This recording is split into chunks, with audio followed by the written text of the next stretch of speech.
Hey guys, tonight we're drifting back to a world where the coffee pot started percolating before dawn, where laundry took half the day, and where the word housewife meant something entirely different than it does now.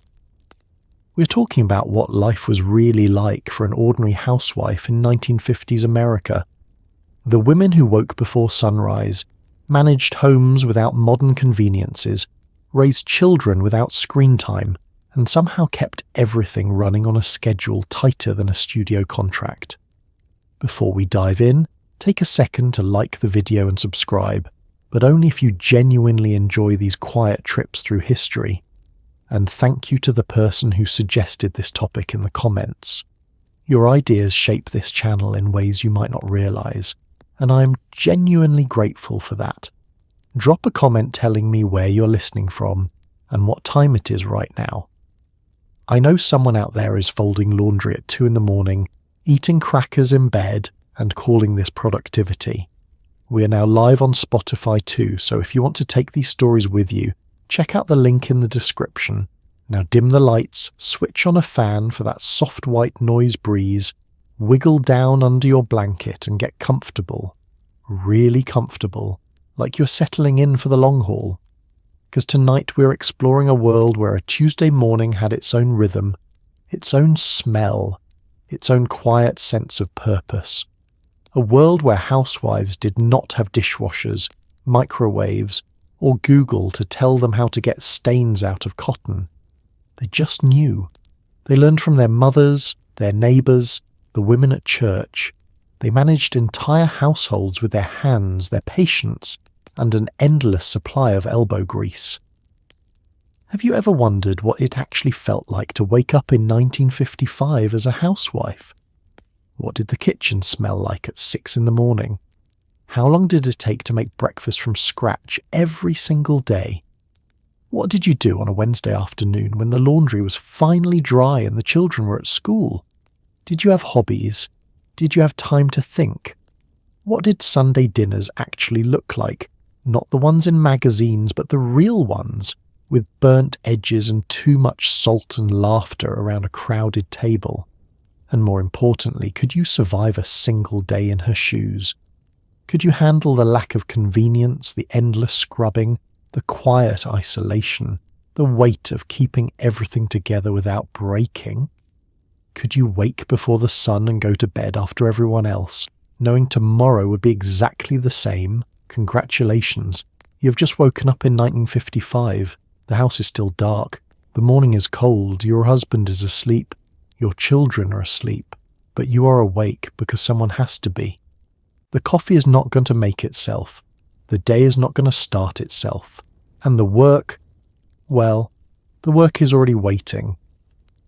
You wake in the dark not because an alarm dragged you from sleep, but because your body has learned the rhythm. 5:30 a.m. The house is silent, cold, wrapped in that particular stillness that only exists before the world wakes. You slip out of bed carefully so as not to disturb your husband and pad barefoot across the chilly floorboards toward the kitchen. There is no time to linger.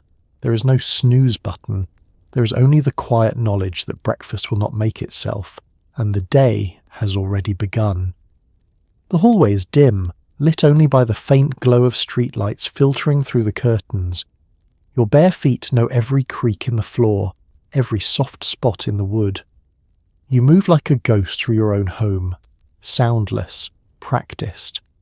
The air is cool against your skin, and you pull your robe tighter around your shoulders, tying the belt as you descend the stairs. In the living room, the furniture sits in shadow, familiar shapes in the darkness. The couch where your husband reads the paper each evening. The lamp your mother gave you as a wedding gift. The braided rug you made last winter. Fingers working slowly through long, quiet nights. Everything is exactly where it should be, waiting for the day to animate it once more. You reach the kitchen and pause at the doorway, your hand resting lightly on the frame. This room is your kingdom, your workstation, the place where most of your waking hours will be spent. You know it so well you could navigate it blindfolded, the Icebox in the corner, the sink beneath the window, the stove against the far wall, the table in the centre with its 4 mismatched chairs. You flip the light switch. The overhead bulb flickers once, then steadies, casting its harsh yellow glow across the linoleum. The sudden brightness makes you squint. The kitchen looks tired in this light, worn but clean. The counters are wiped down from last night. The dish towel hangs neatly on its hook. Everything is ready for you to begin again. You move to the window above the sink and pull the curtain aside. Outside, the neighbourhood is still sleeping. Porch lights glow softly in the pre-dawn darkness. A car passes slowly down the street, headlights cutting through the shadows. Somewhere a dog barks once, then falls silent. The sky is not yet light, but there is a faint softening along the eastern horizon, a promise that morning is coming. You let the curtain fall and turn back to face the kitchen. Your slippers sit by the door where you left them last night. You slip them on, feeling the worn fleece lining, the way they mould perfectly to your feet. Then you tie your apron around your waist, smoothing the fabric over your hips. The apron is faded, stained despite countless washings, but it is yours, and wearing it signals the true beginning of the day. The house is so quiet you can hear the clock ticking in the hallway. Your husband's breathing drifts down from upstairs, steady and deep. The children are silent in their room, tangled in dreams you will never know. For just this moment, the house belongs entirely to you. You take a breath, feeling the stillness settle around your shoulders like a shawl. Then you move toward the stove, reaching for the matches in the drawer, and the day begins in earnest. The kitchen is dark when you enter, lit only by the faint glow of streetlights through the window. You flip the switch, and the overhead bulb hums to life, casting harsh yellow light across the linoleum. The first task is always the same: light the stove. You turn the gas knob, strike a match, and watch the blue flame bloom to life with a soft whoosh. Then comes the coffee pot, the old percolator your mother gave you when you got married. You fill it with water from the tap, measure out the grounds, and set it on the burner. Within minutes, the kitchen fills with the rich, comforting smell of brewing coffee. The scent that signals morning has officially begun. The match flares bright between your fingers, sulphur sharp in your nose. You hold it to the burner and watch the gas catch, the flames spreading in a perfect blue circle. The heat is immediate, radiating outward, and you shake the match out quickly before dropping it in the ashtray on the counter. The stove is old, the enamel chipped in places, the knobs worn smooth from years of turning. It came with the house when you moved in 7 years ago, and you have learned its quirks, the way the back burner runs hot, the way the oven door does not quite close unless you jiggle it just so. It is not fancy, but it is reliable, and that is what matters. You reach for the percolator on the shelf above the sink. It is dented on one side from the time you dropped it, and the handle is wrapped in electrical tape where it cracked, but it still makes coffee just fine. You unscrew the top and lift out the basket, dumping yesterday's grounds into the scrap bin beneath the sink. The grounds are damp and dark, already composting, destined for the garden out back. At the sink you turn the tap and wait for the water to run cold. The pipes clank and groan, waking slowly. You fill the percolator to the line etched inside, then measure coffee from the canister on the counter. 2 scoops for your husband, 1 for you, an extra half scoop because mornings are long. The grounds are dark and fragrant, and you breathe in deeply before fitting the basket back into the pot. The percolator goes on the front burner, the one that heats evenly. You adjust the flame, not too high, or it will boil over, and step back. Now comes the waiting. The percolator sits there silently for a moment, gathering heat, preparing. Then you hear it, the first faint gurgle as the water begins to rise through the stem. The sound is familiar, comforting, a small mechanical heartbeat that means the day is truly starting. You lean against the counter and watch through the glass knob on top as the coffee begins to percolate. The liquid rises in a thin stream, dark and rich, splashing against the glass, then falling back down to rise again. The rhythm is steady, hypnotic. The smell intensifies, filling the kitchen, seeping into the hallway, drifting upstairs where your family still sleeps. Coffee in 1955 is not instant. It is not a single-serve pod. It is a process, a ritual, something that requires patience and attention. You cannot rush it. You can only wait, listening to the steady pulse of the percolator, watching the liquid darken in the glass, knowing that in a few minutes you will pour yourself the first cup of the day. The kitchen grows warmer. The stove radiates heat, chasing away the morning chill. You cross to the window and crack it open just an inch, letting in the cool air from outside. The curtain flutters gently. You can hear the birds now, sparrows chattering in the bushes, robins calling from the elm tree in the front yard.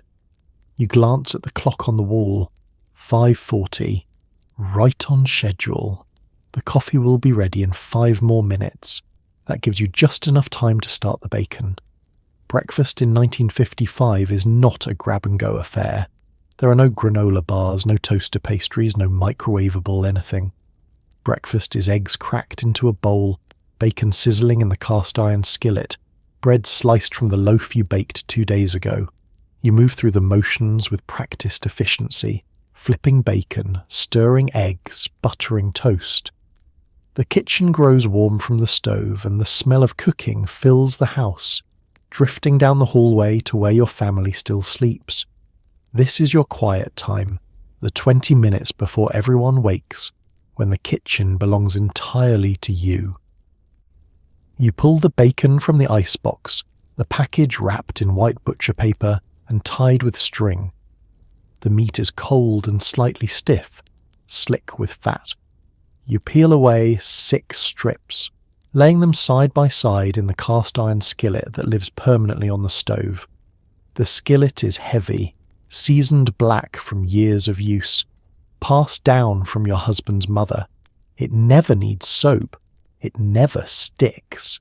It is one of the most reliable things you own. The bacon hits the cold pan with a soft slap. You turn the flame to medium and listen as the fat begins to render, the edges of the bacon curling slightly, the kitchen filling with that unmistakable, smoky, salty smell. You do not walk away. Bacon requires attention. You stand there with the fork, nudging the strips, flipping them when the underside browns, watching for the moment when they are crisp but not burned. While the bacon cooks, you move to the bread box on the counter. Inside sits the loaf you baked on Sunday, wrapped in a clean dish towel. You pull it out, feeling its weight, and set it on the cutting board. The bread is dense, homemade, the crust golden and firm. You slice it carefully, sawing through with the serrated knife, each piece thick and even. 4 slices for your husband, 2 for each of the children, 1 for you. The slices fall away neatly, revealing the soft white crumb inside. The bacon is nearly done now, the strips firm and dark. You lift them out with the fork, letting the grease drip back into the pan, and lay them on a plate lined with yesterday's newspaper. The paper darkens immediately, soaking up the fat. You turn the flame down low and leave the skillet on the heat. That bacon grease will be perfect for frying the eggs. Next, the eggs. You take 4 from the wire basket on the counter, holding each one up to the light from the window, checking for cracks. They are smooth and brown, still faintly warm from the neighbour's henhouse, where you bought them yesterday. You crack them one by one into a blue ceramic bowl, the yolks bright orange, the whites thick and clear. You add a splash of milk, a pinch of salt, and beat them with a fork until they are frothy and pale. The bread goes into the oven to toast, set on the rack directly over the flame. You will have to watch it carefully. Bread can go from golden to charred in seconds. You learn this the hard way, more than once. The bacon grease shimmers in the skillet, hot and ready. You pour the eggs in slowly, watching them spread across the pan, the edges beginning to set immediately. You stir gently with a wooden spoon, scraping the bottom, folding the curds over themselves. Scrambled eggs are simple, but they require a light touch. Too much heat and they turn rubbery. Not enough stirring and they stick. The toast is browning. You can smell it, that faint edge of char. You pull open the oven door and flip each slice quickly with your bare fingers, hissing slightly at the heat. They are perfect, golden on one side, ready to turn. The eggs are nearly done, soft and fluffy, steaming gently. You slide them onto the serving platter and cover them with a clean towel to keep warm. The toast comes out next, each slice placed in the toast rack on the table. You pull the butter dish from the icebox, the butter pale yellow and soft enough to spread. The kitchen smells like heaven, like every morning you've ever known, like home. You pour yourself a cup of coffee, finally the first reward of the day. The cup is hot in your hands and you take a sip, closing your eyes, feeling the warmth spread through your chest. The food is ready. The table is set.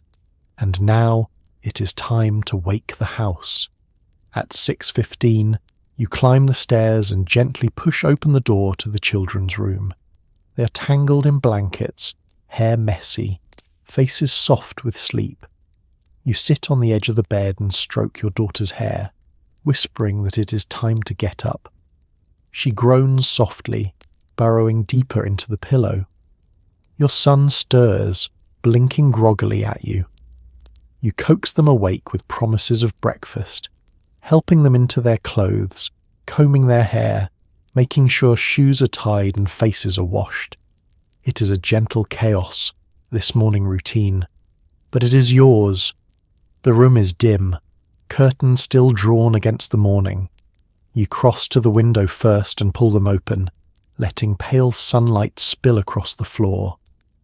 The light catches dust motes in the air, swirling gently.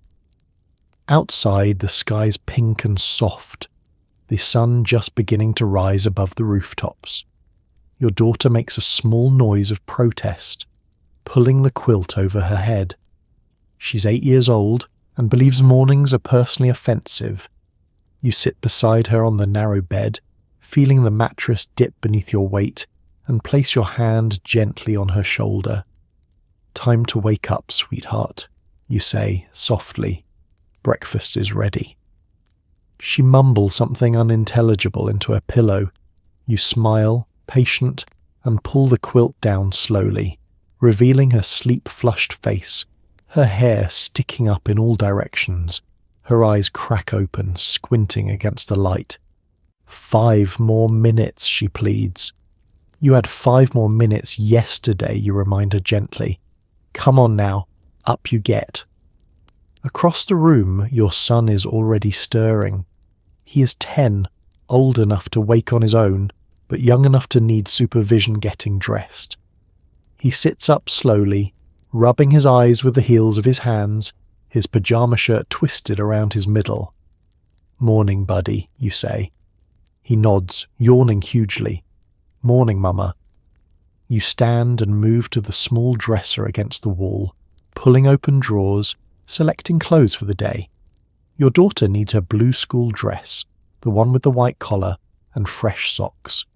Your son needs trousers, a clean shirt, his good shoes, because his everyday ones are still drying from yesterday's puddle adventure. You lay the clothes out on the bed while your daughter finally reluctantly sits up. She yawns, stretches, then slides out of bed, her feet hitting the cold floor. She shivers slightly, and you help her out of her nightgown and into her dress, guiding her arms through the sleeves, fastening the buttons down the back. Your son is already pulling on his trousers, hopping on one foot, nearly toppling over. You steady him with one hand, laughing softly. "Careful," you say. Once they're dressed, you guide them to the wash basin on the dresser. The water in the pitcher is cold, poured fresh last night. You dampen a washcloth and wipe your daughter's face, gently scrubbing away the sleep, dabbing behind her ears, under her chin. She squirms, but you hold her still. Hold still, you murmur. Almost done. Your son washes his own face, splashing water everywhere, soaking the front of his shirt. You sigh, hand him a towel, and make a mental note to change him before he leaves for school. Then comes hair. Your daughter's is long, tangled from sleep, and she winces as you pull the brush through it. You work gently, starting at the ends, slowly working your way up until her hair is smooth and shining. You gather it into 2 neat braids, tying them off with ribbons. Your son's hair is easier, a quick comb, a dab of water to smooth the cowlick at the back of his head. There, you say, stepping back to admire your work. Perfect. Now, go. On downstairs. Breakfast is waiting. They tumble out of the room, suddenly full of energy, thundering down the stairs like a small herd of animals. You follow more slowly, picking up the discarded pyjamas, folding them, setting them on the dresser. Another morning. Another small victory. By 6:45, everyone is seated at the kitchen table. Your husband reads the newspaper, folded beside his plate. The children chatter about school, about friends, about the show they heard on the radio last night. You pour orange juice, refill coffee cups, pass the butter, remind your son to finish his eggs. Breakfast is the one meal where the whole family is together, before your husband leaves for work and the children leave for school. It is loud, warm, ordinary, and somehow sacred. These are the moments that make a home. Your husband sits at the head of the table, still in his undershirt, suspenders hanging loose around his waist. He will get fully dressed after breakfast, but for now he is relaxed, his hair still damp from washing his face at the kitchen sink. The newspaper is spread before him, and he reads silently, occasionally making a small sound of disapproval at something he has read. The children are on either side of the table, your daughter neat and prim, cutting her toast into small squares, your son already halfway through his bacon, chewing enthusiastically. They talk over each other, competing for attention. "Mama, there is a spelling test today," your daughter announces. "Did you study?" you ask, sliding into your own chair. She nods. "Miss Patterson says I am the best speller in the class," your son rolls his eyes. "That is because you are a teacher's pet." "I am not. You are too.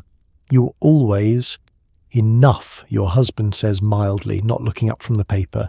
"Eat your breakfast." They fall silent, chastened, but only for a moment.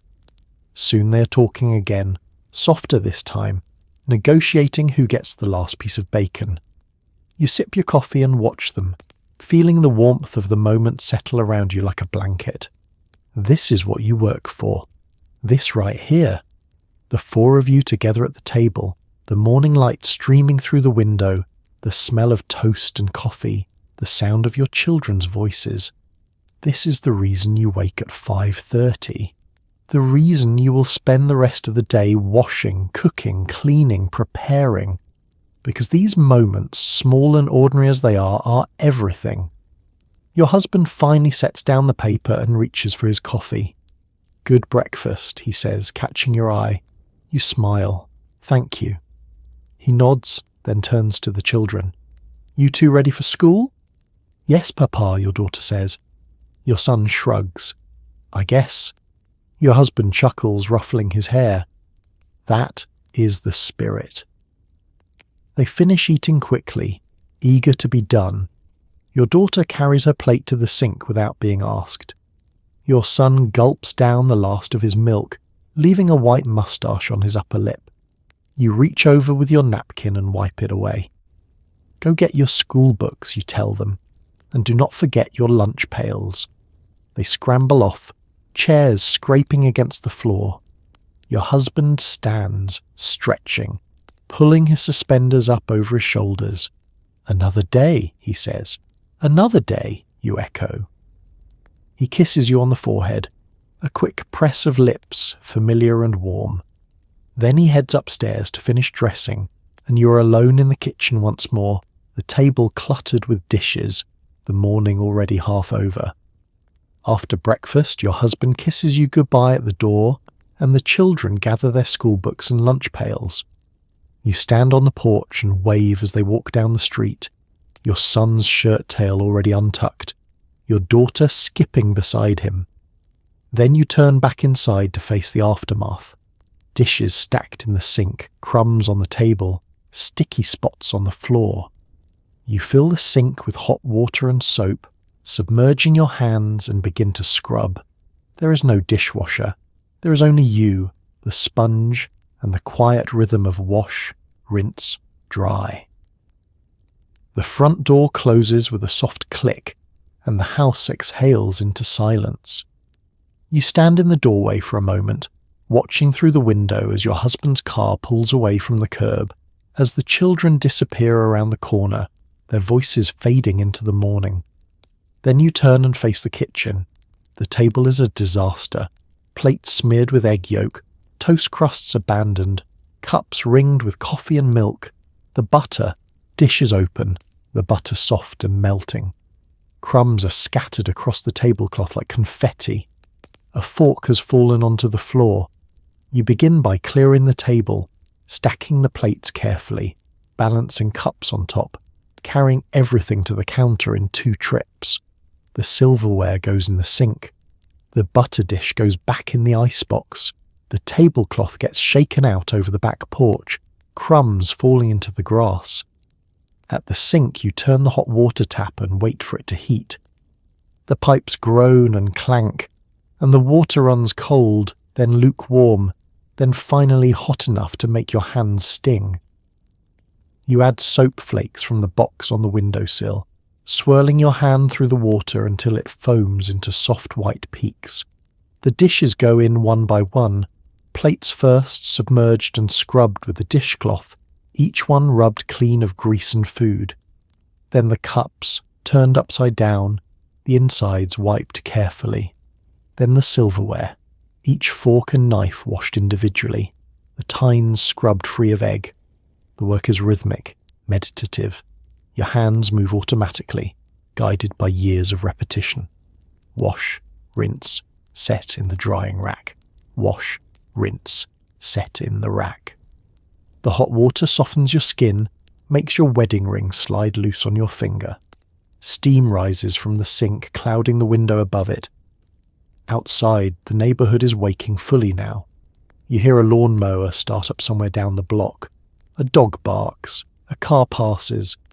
Life moves on while you stand here, hands in soapy water, doing the work that no one will notice unless it is not done. The skillet is last, the one you fried the bacon and eggs in. It is heavy, still slightly warm, the bottom slick with grease. You wipe it out with a rag first, soaking up the excess fat, then scrub it lightly with salt to lift the stuck bits. You rinse it, dry it immediately so it will not rust, and set it back on the stove where it lives. The drying rack is full now, dishes balanced carefully, water dripping onto the towel you have spread beneath it. You pull the plug in the sink and watch the water swirl away, carrying the soap and crumbs with it. The sink drains slowly, gurgling, and you wipe it out with a dishcloth, leaving it clean and shining. You dry your hands on your apron and look around the kitchen. The table is cleared, the dishes are washed. The floor needs sweeping, but that can wait. For now, the kitchen is clean, ready for the next meal, the next mess, the next round. You pour yourself a fresh cup of coffee from the percolator, now lukewarm but still drinkable, and allow yourself a moment to sit. Just a moment. The morning is far from over. With the dishes drying on the rack, you move upstairs to make the beds. You smooth the sheets, fluff the pillows, tuck the corners tight the way your mother taught you. You pick up pajamas from the floor, straighten the books on the nightstand, open the curtains to let in the morning light. The bedrooms transform under your hands. shifting from the rumpled disorder of sleep to the crisp order of day. It is quiet work, satisfying in its simplicity, and for a moment you pause at the window, looking out at the neighbourhood waking around you. The stairs creak beneath your feet as you climb. The same creak they always make on the 5th step, a sound so familiar you no longer notice it. Upstairs, the hallway's bright now, sunlight streaming through the window at the far end, lighting the worn runner carpet. You start with your own bedroom, the one you share with your husband. The bed is unmade, sheets twisted, blankets thrown back. His pillow still holds the impression of his head. You strip the sheets first, pulling them free from the corners, bundling them in your arms. They will go in tomorrow's wash. For now, you carry them downstairs and leave them in a pile by the basement door. Back upstairs, you pull fresh sheets from the linen closet, the smell of lavender sachet drifting out as you open the door. The sheets are cool and crisp, folded neatly, waiting. You shake them out over the mattress, letting them billow and settle, then tuck them in with hospital corners, the way your mother taught you, the way her mother taught her. The sheet pulls tight and smooth, no wrinkles, no slack. The blankets go on next, then the quilt, the one you pieced together from fabric scraps 2 winters ago. You smooth it with both hands, running your palms over the surface, adjusting until it hangs evenly on both sides. The pillows are fluffed and placed just so, propped against the headboard. You step back and survey your work. The bed looks fresh, inviting, ready for tonight. It is a small thing, but it matters. Coming home to a made bed changes the feeling of a room. Next, the children's room. The beds here are smaller, narrower, pushed against opposite walls. Your daughter's bed is nearest the window, your son's by the door. Both are in complete disarray. Blankets on the floor, sheets pulled loose, pillows at odd angles. You start with your daughter's bed, pulling everything straight, tucking and smoothing. Her doll is tangled in the sheets, and you set it carefully on the pillow, its painted face smiling up at the ceiling. Her nightgown is draped over the footboard, and you fold it and place it under her pillow. Your son's bed is worse. His blankets are half on the floor, and there is a comic book wedged between the mattress and the wall. You pull it free, glance at the cover, some adventure story about cowboys, and set it on his nightstand. You remake the bed quickly, efficiently, then pick up the pyjamas he left crumpled on the floor. The room is beginning to look like a room again, instead of the aftermath of a small tornado. You move through it, straightening books on the shelf, picking up stray socks, closing the toy box that was left open. You open the curtains wide, tying them back with the fabric strips you sewed for that purpose, and light floods in. You pause at the window, looking out over the backyard. The grass needs mowing. The garden needs weeding. The laundry from yesterday still hangs on the line, forgotten in the rush of evening. There is always something that needs doing, but for now the bedrooms are done, clean, tidy, ready for the day to unfold around them. You close the door softly behind you and head back downstairs, your mind already moving to the next task. If today is Monday, then today is laundry day. It is not a choice, it is simply how the week is organised.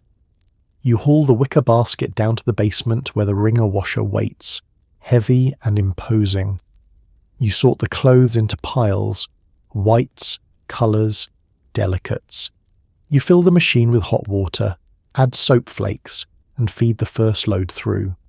The machine churns and sloshes, and you stand beside it, feeding each piece through the wringer by hand, watching the water squeeze out in streams. It is hard work, physical work, and by the time you finish, your arms ache and your back is sore. The basement stairs are steep and narrow, wooden treads worn smooth in the centre from years of footsteps. You grip the handrail tightly, the wicker basket heavy on your hip, and descend carefully into the cool darkness below. The basement smells of damp concrete and old wood, of soap and mildew. The single bulb overhead sways slightly when you pull the chain, casting swinging shadows across the walls. The washing machine hulks in the corner, white enamel chipped and stained, its wringer arms raised like a mechanical mantis. You set the basket down and begin sorting. Whites in one pile, your husband's undershirts, the bed linens, the dish towels, colours in another, the children's school clothes, your house dresses, the kitchen curtains. Delicates in a third, smaller pile, your good slip, your daughter's Sunday dress, things that require gentle handling. The machine fills slowly when you turn the tap, cold water first, then hot mixing to the right temperature. You test it with your hand, adjusting until it feels right. Steam rises from the tub, warming your face. You add soap flakes, a generous handful, and swish your hand through the water, watching it dissolve into slippery foam. The whites go in first.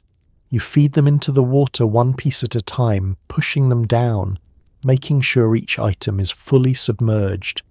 The machine has a hand crank agitator, and you turn it slowly at first, feeling the resistance, the weight of the wet fabric. The machine begins to churn, water sloshing against the sides, and you settle into the rhythm. Crank, pause, crank, pause. The work is hypnotic. Your arm moves automatically and your mind drifts. You think about the grocery list you need to make, about the hem in your daughter's skirt that needs fixing, about the letter from your sister that you've been meaning to answer for 2 weeks now. After 10 minutes, the clothes are clean. You stop cranking and lift them out one by one, heavy and dripping, and feed them through the wringer. This is the part that requires attention. You guide each piece between the rollers carefully, keeping your fingers well clear. The wringer squeezes hard, water streaming out, running back down into the tub. The clothes come out the other side flat and damp, ready for the line. You pile the wrung clothes in a basin and start the next load. Colours this time. The process repeats. Fill, soap, agitate, wring. Your shoulders begin to ache. Your hands are red and wrinkled from the hot water, but you keep going because the laundry will not do itself. By the time you finish 3 loads later, your back is sore and your apron is soaked. The basement floor is wet, puddles forming where water has dripped. You will mop it later. For now, you hoist the basin of clean laundry onto your hip and climb the stairs back up to daylight, ready to hang everything out to dry. You carry the damp laundry outside in the basket, balancing it on your hip. The backyard is quiet, the grass still wet with dew. You pin each piece to the clothesline, stretching sheets taut, clipping towels by their corners, hanging your husband's shirts by their shoulders. The morning breeze catches the fabric, lifting it gently, and you step back to admire the neat rows swaying in the sun. There is something deeply satisfying about this, about seeing your work displayed so plainly, about knowing that by afternoon everything will be dry and smelling of fresh air. The screen door bangs shut behind you as you step onto the back porch, basket balanced on your hip, clothespin bag looped over your wrist. The morning air is fresh and cool, the sun already warming the grass, burning off the last of the dew. Birds chatter in the elm tree, and somewhere down the street a child laughs. The clothesline stretches across the backyard, strung between 2 metal poles your husband sank into the ground when you first moved here. The line sags slightly in the middle from years of weight, but it is still strong, still holding. You set the basket down in the grass and pull out the first item, a white sheet, heavy and twisted from the wringer. You shake it out sharply, snapping it in the air, letting the breeze catch it and straighten it. Then you drape it over the line and secure it with wooden clothespins, one on each end, pulling the fabric taut so it will dry without wrinkles. The rhythm is soothing. Reach into the basket, shake out the fabric, drape it, pin it. Reach, shake, drape, pin. Your hands move quickly, automatically. You've done this 1,000 times, 10,000 times every Monday morning since you became a wife. The sheets go up first, billowing like white sails, then the towels, heavy and thick, clip by their corners, then your husband's work shirts, hung by the shoulders so the collars will keep their shape. Each shirt hangs neatly, sleeves pinned at the cuffs, like a row of invisible men standing at attention. Next come the children's clothes. Your daughter's dresses, bright and small. Your son's trousers patched at the knees. Their socks clipped in pairs so they will not blow away. Everything has its place on the line, organized by size, by type, by the order in which you will need to iron them later. You work your way down the line, the basket growing lighter, the clothesline growing fuller. The breeze picks up, lifting the fabric, making it dance. The sheets snap and flutter, the sound crisp and clean. The sun is warm on your back now, and you can feel sweat beginning to prickle at your hairline. When the first line is full, you move to the second, strung parallel to the first. More towels, more shirts, the pillowcases, your house dresses, the dish towels.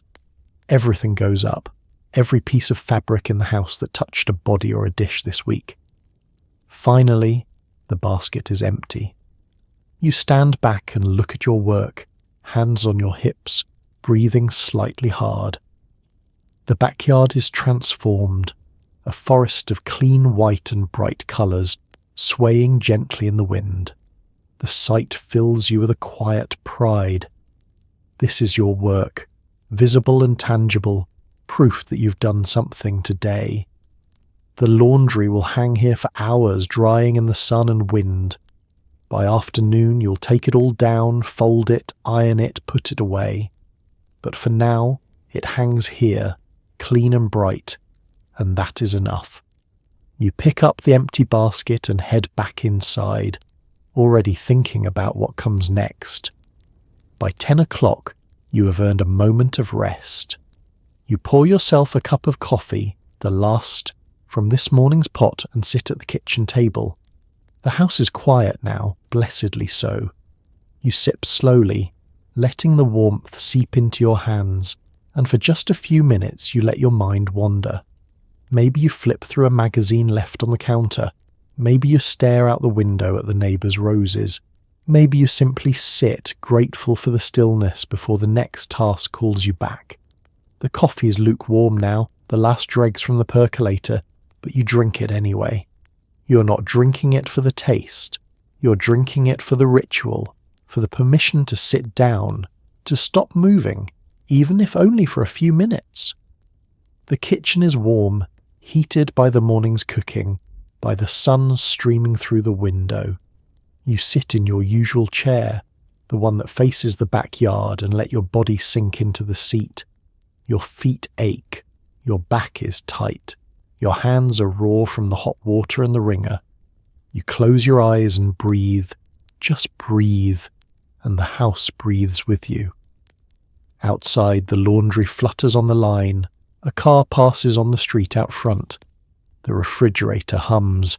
The clock ticks. These are the sounds of your life, steady and unchanging, the background music of every day. On the counter, there is a magazine, last month's Ladies' Home Journal, slightly worn from being read and reread. You reach for it, flipping it open to a random page. An advertisement for a new vacuum cleaner, sleek and modern, promises to make housework effortless. You smile, faintly. Effortless. There is no such thing. You turn the page. A recipe for pineapple upside-down cake. A story about a woman who started her own catering business. An article on how to keep your husband happy. You skim them all without really reading, your mind still half occupied with the mental list of tasks waiting for you. The grocery list needs writing. The garden needs watering. There is mending in the basket by the couch. Dinner will need starting in a few hours. The laundry will need taking down this afternoon. The cycle never ends, never pauses, never gives you more than these few stolen minutes. But for now, you let yourself be still. You sip your coffee and look out the window at the neighbour's rose bushes, heavy with pink blooms. Mrs. Patterson must have fertilised them. They're twice as big as yours. You think about your own garden, the tomatoes that need staking, the lettuce going to seed. You should get out there this afternoon, pull the weeds, water the rose. But the thought feels distant, abstract, something future you will handle. For now, there is only this: the warmth of the cup in your hands, the sunlight on the floor, the quiet house holding you gently. You take another sip, savouring it, knowing that in a moment you will stand, you will rinse the cup, you will move on to the next thing, but not yet, not quite yet. Twice a week, you walk to the grocery store, canvas bag over your arm. The store is small, run by Mr. Henderson, who knows everyone by name. You move through the aisles slowly, selecting produce, weighing tomatoes in your hand, checking the price of butter. There is no rushing here, no self-checkout, no scanning. Mr. Henderson rings you up by hand, writing the totals on a pad, making small talk about the weather. You pay, he bags your groceries in brown paper, and you walk home under the midday sun, the bag growing heavier with each block. The walk to Henderson's Market takes 15 minutes, down Maple Street, past the Johnson's house with the painted shutters, past the vacant lot where the children play stickball, past the Presbyterian church with its white steeple pointing toward heaven. You know every crack in the sidewalk, every tree, every hedge.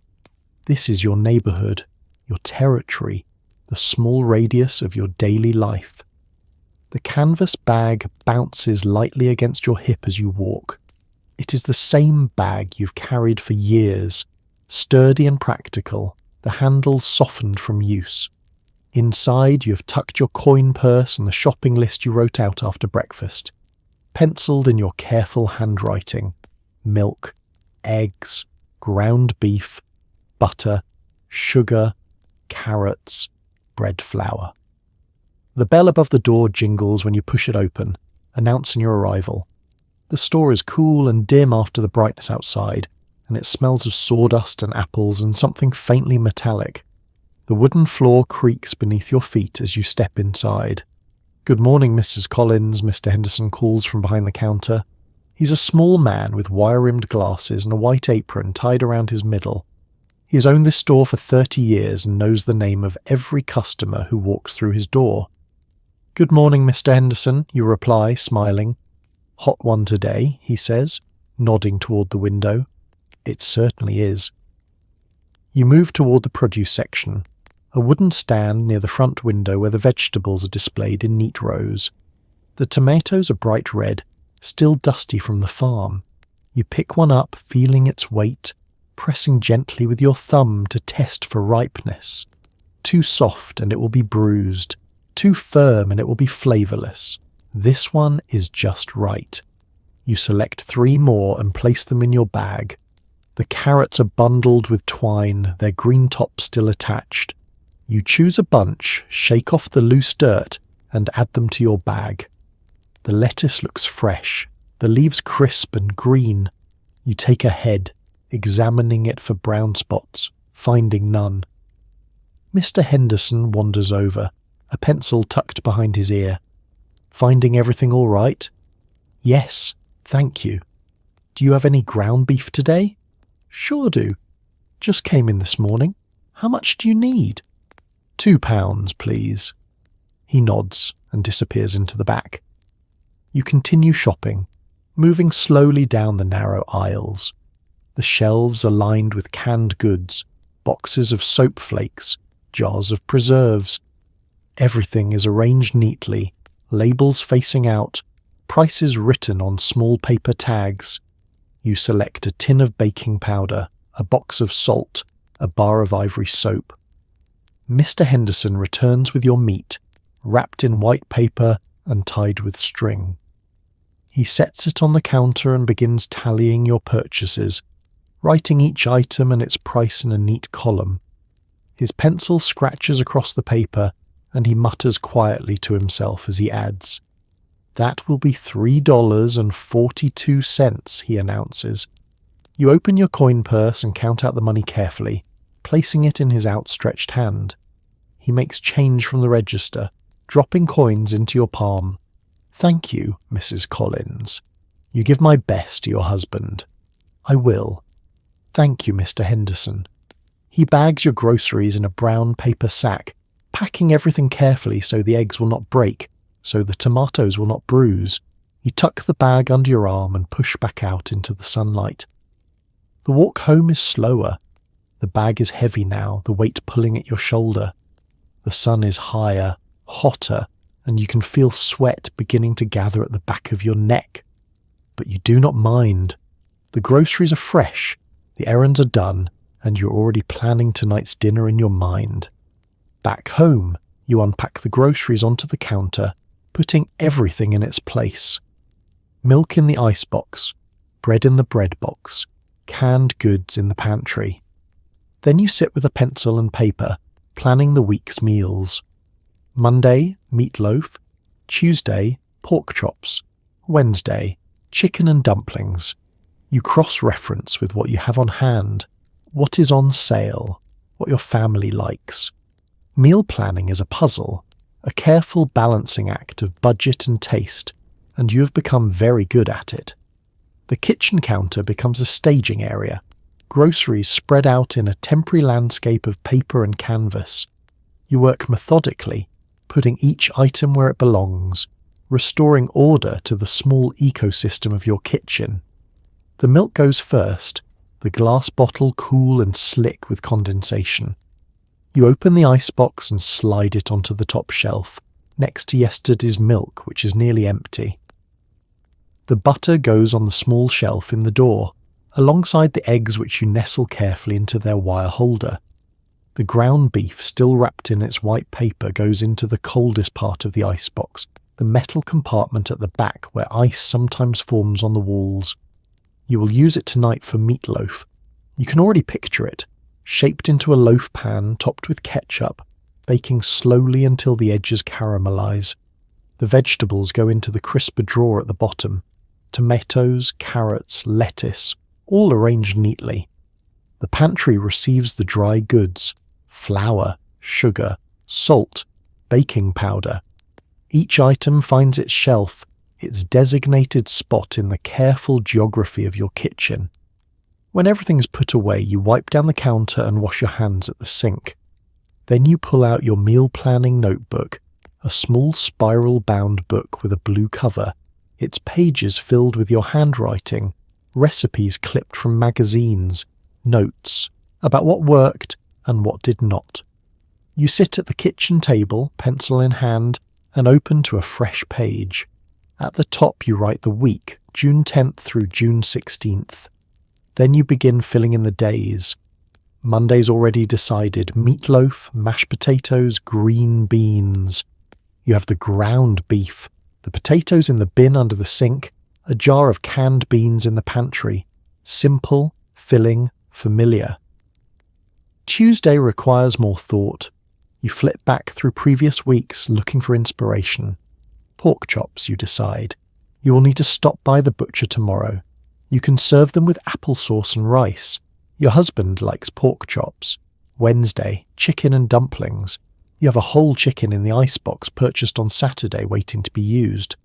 Dumplings are economical, just flour and milk and butter, ingredients you always have on hand.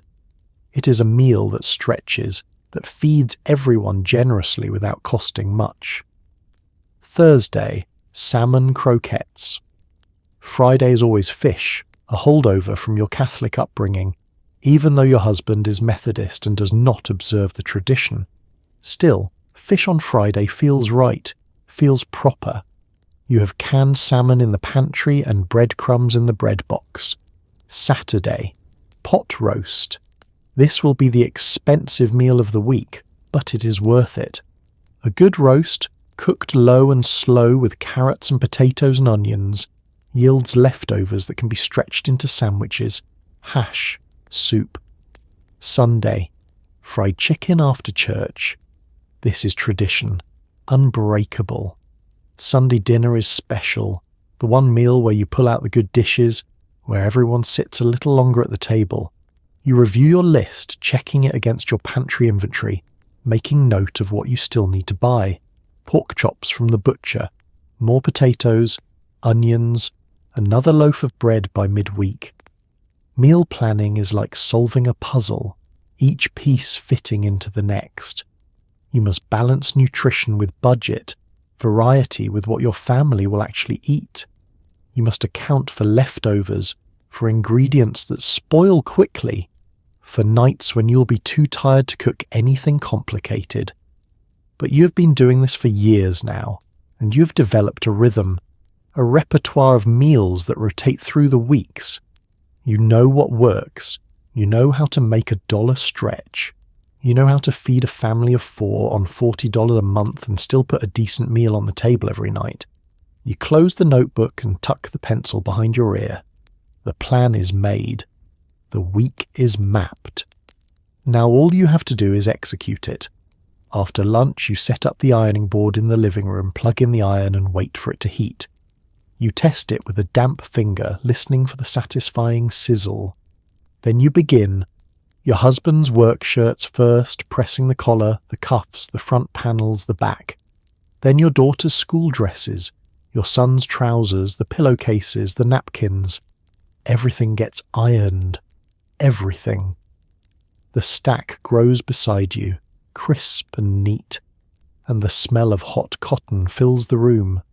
The radio plays softly in the background, a soap opera you only half listen to. The ironing board stands in the centre of the living room, its metal legs locked into place, the padded cover faded from years of use. You have positioned it near the window where the light is best, where you can see every wrinkle, every crease that needs smoothing. The iron is old, heavy, made of solid metal that takes time to heat. You plug it into the outlet by the baseboard and wait, watching the indicator light glow red. While it warms, you bring in the basket of laundry from the bedroom, the clothes you took down from the line an hour ago, sun-dried and slightly stiff. You sprinkle the first shirt with water from a Coca-Cola bottle, fitted with a special cork that has holes punched through it. The water mists across the fabric in fine droplets. You learned this trick from your mother. Dampening the clothes makes them easier to iron, the wrinkles releasing more easily under heat and moisture. The iron is ready. You test it with your fingertip, just a quick touch, feeling the heat. Then you wet your finger and tap it against the metal. It sizzles, a sharp hiss that tells you the temperature is right. Too cool and the wrinkles will not release. Too hot and you will scorch the fabric, leaving brown marks that can never be removed. You lay the first shirt across the board, your husband's white dress shirt, the one he wears to the office every day. You start with the collar, pressing it flat, working from the centre outward. Then the yoke across the shoulders, then each sleeve, laying it carefully on the board, pressing from the shoulder seam down to the cuff, creating a sharp crease along the top. The front panels come next, the side with the buttons. You work carefully around them, the tip of the iron navigating between each one. Then the back, long smooth strokes, the fabric growing crisp and flat beneath your hands. Finally, the other front panel and the shirt is done. You slip it onto a hanger and hang it on the curtain rod to cool. The next shirt, and the next. 4 work shirts in total, all white, all identical. Your arm moves in steady rhythm, pressing and lifting, pressing and lifting. The iron glides across the fabric, leaving smoothness in its wake. After the shirts come your daughter's school dresses. These are easier, simpler, no buttons or tricky collars, just the bodice, the skirt, the little puffed sleeves. You press each one carefully, knowing she'll wear them this week, knowing they need to look nice. Your son's trousers are next. These are the hardest, thick fabric that resist the iron, seams that need sharp creases down the front. You dampen them extra, pressing hard, bearing down with your full weight. The creases form slowly, reluctantly, but they form. Then the household linens, pillowcases, napkins, dish towels. Some women do not iron these things, but you do. It is how you are taught. A proper house has crisp linens, ironed and folded neatly in the closet. The radio plays from its place on the side table, the afternoon drama unfolding in the background. A woman's voice, trembling with emotion, declares she cannot live without him. A man's voice, deep and serious, tells her she must be strong. The organ music swells. You have heard this story before, or one just like it. They are all the same, these radio dramas, full of longing and misunderstanding and last-minute reconciliations. You iron and listen and let your mind drift. The pile of unwrinkled laundry shrinks. The pile of finished laundry grows. Your arm tires, your shoulder beginning to ache, but you continue. This is the work, and the work must be done. By the time you finish, 2 hours have passed. The living room is warm from the iron, and the smell of hot cotton hangs in the air, clean and domestic. You unplug the iron and leave it on the board to cool. The basket of finished laundry sits beside you, each piece smooth and perfect, ready to be folded and put away. You stretch your back, rolling your shoulders, and carry the basket upstairs. Another task completed. Another small victory in the endless cycle of keeping a house. When the ironing is done, you pull out your sewing basket. There is always something that needs mending. A button to reattach, a hem to fix, a tear to stitch closed. You thread the needle, squinting slightly in the afternoon light, and work carefully. Your stitches small and even. Sometimes you sew for pleasure, cutting fabric for a new dress, pinning a pattern, guiding the cloth through the machine. But mostly you sew out of necessity, keeping your family's clothes whole and wearable for as long as possible.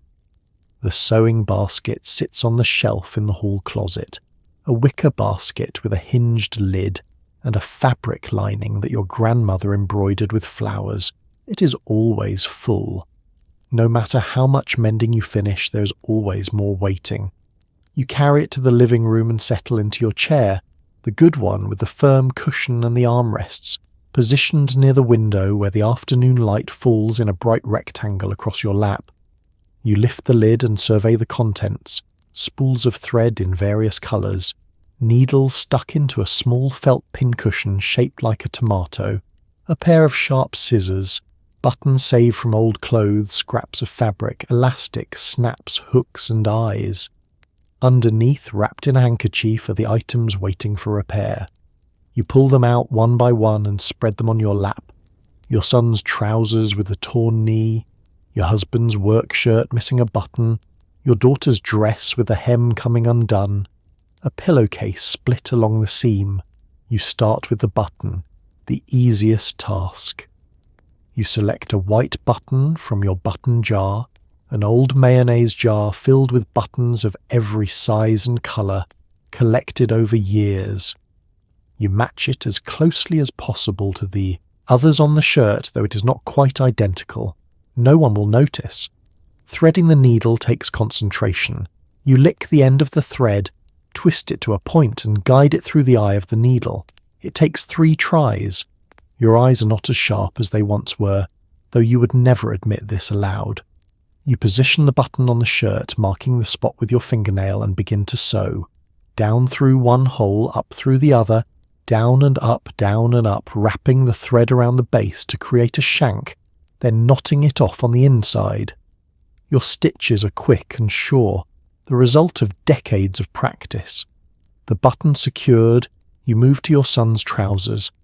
The tear is at the knee, a ragged hole where he slid on the pavement playing baseball. Boys are hard on clothes, always have been, always will be. You could patch it with a piece of matching fabric, but you do not have any. Instead, You turn the trousers inside out and sew the edges of the tier together, pulling them tight, your stitches small and strong. The repair will hold for a few more weeks, maybe a month, before the fabric tears again. Your daughter's hem is next. The thread has come loose, and the hem hangs down in a loop. You fold it back up, pinning it in place with straight pins from your pincushion. Then stitch it by hand, a blind hem stitch that will not show on the outside. The work is tedious but necessary. A dress with a hanging hem looks sloppy, and your daughter will not go to school looking sloppy. The pillowcase seam is last, split along the side where the fabric has worn thin. You stitch it closed, reinforcing it with a second row of stitching to prevent it from tearing again. The fabric is old, soft from years of washing, and you know it will not last much longer. Soon you will need to make new pillowcases, cutting up an old sheet, sewing them on the machine. The thought of a sewing project brings a small flicker of pleasure. You enjoy sewing when it's not just mending but creating something new. You have a length of fabric tucked away in the closet, a pretty blue cotton printed with small white flowers that you have been saving for a new dress. Maybe next week, if you can find the time, you will pull out the pattern and cut the pieces, but for now, the mending is done. You fold each item neatly and return it to the basket ready to be put away. Your sewing basket goes back on the shelf, the lid closed, waiting for the next round of tears and missing buttons and unravelling hems. Outside, you hear children's voices high and bright, calling to each other as they play. You glance at the clock. Nearly 3. Your own children will be home soon, spilling through the door with their noise and their needs and their endless energy. You smooth your skirt and stand ready to greet them. At 3 o'clock you hear the front door bang open and the rush of small feet. The children are home, full of energy and stories and demands. They drop their school books on the table, raid the cookie jar, tell you about their day in overlapping voices. You listen, wiping flour from your hands, asking questions, laughing at their jokes. Then you send them outside to play, to burn off energy before dinner, and the house grows loud with the sound of their voices drifting through the open windows. The silence of the afternoon shatters like glass. The front door slams, footsteps thunder across the floor, and suddenly the house is alive again, filled with noise and motion and chaos. "Mama, we're home," your daughter calls unnecessarily, as though you could not hear them from the next county. You emerge from the kitchen, wiping your hands on your apron, and they swarm you immediately, both talking at once, their words tumbling over each other in an incomprehensible rush. "Mama, guess what? Jimmy brought a frog to school and Miss Patterson made him let it go, but first it jumped on Sally's desk and she screamed, 'Mama, I got a gold star on my spelling test,' and then we had dodgeball at recess and I got Billy out twice. Miss Patterson said my handwriting is the neatest in the whole class. You hold up your hands, laughing. 'One at a time, please. I cannot understand you when you both talk at once.' They pause, looking at each other, trying to decide who gets to go first. Your daughter wins by virtue of being faster. 'I got a gold star,' she announces proudly, digging in her school bag and pulling out a paper covered in careful, rounded letters. 'See? Perfect spelling.' You take the paper and examine it, smiling. 'This is wonderful, sweetheart. I'm very proud of you.' She beams and you ruffle her hair. Your son shifts impatiently, waiting his turn. 'And how was your day?' You ask him. He shrugs, suddenly less enthusiastic now that he has to report individually. 'It was okay. We played baseball at recess. Did you win?' 'Yeah, I hit a double.' 'That is wonderful.' Their schoolbooks land on the kitchen table in a heap, papers spilling out, pencils rolling across the surface. Their lunch pails sit beside them, and you make a mental note to wash them later. Your daughter is already at the cookie jar, lifting the lid and peering inside. 'May I have a cookie?' she asks, remembering her manners at the last second. 'One each, you say?' then outside to play. I do not want you underfoot while I start dinner." They grab their cookies, oatmeal with raisins that you baked on Sunday, and head for the back door, still chattering. Your son takes a huge bite, crumbs falling down the front of his shirt. Your daughter nibbles hers delicately, making it last. "And stay where I can see you," you call after them.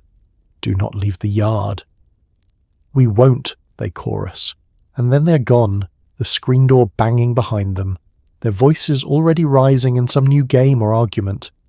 You watch them through the window as you begin assembling ingredients for dinner. They're running through the backyard, your son chasing your daughter, both of them laughing. She dodges around the clothesline pole. He tags her anyway. She shrieks and runs the other direction. The late afternoon sun is golden, slanting across the grass, and they're silhouetted against it. Two small figures in constant motion. This is their time, these hours between school and dinner, when they're free to run and play and be children without supervision, without structure. You turn back to your work, but you keep one ear tuned to the sounds outside. Their laughter, their shouting, the thud of a ball against the side of the garage.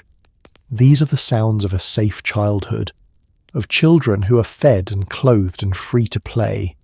In an hour you will call them in to wash up for dinner, but for now you let them run, let them burn off the energy of the school day, let them be loud and wild and young.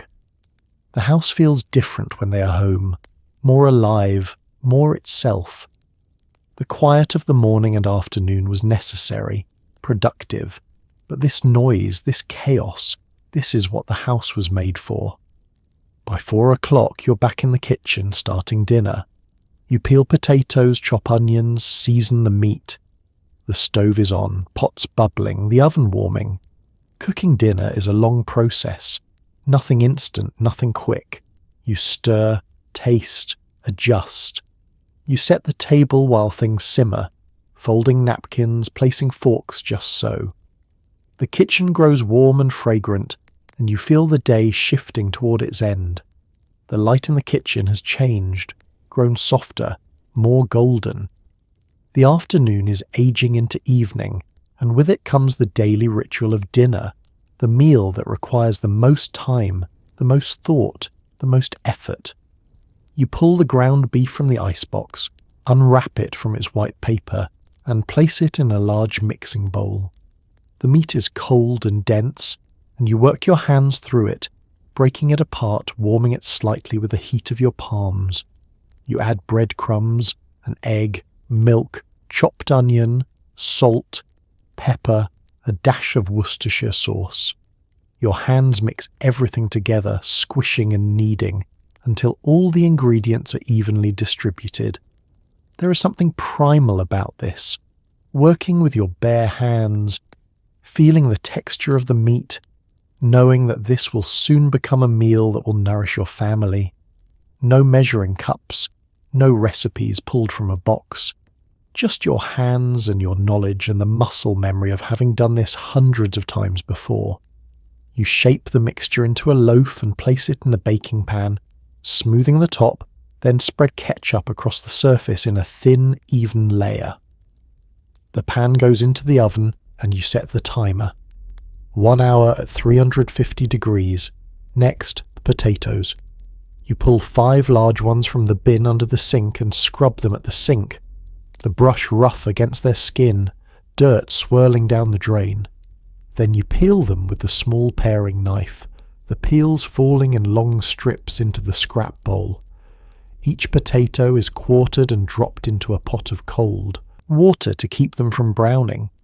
The onion comes next and you brace yourself. Onions always make you cry no matter how many times you cut them, no matter what tricks you try.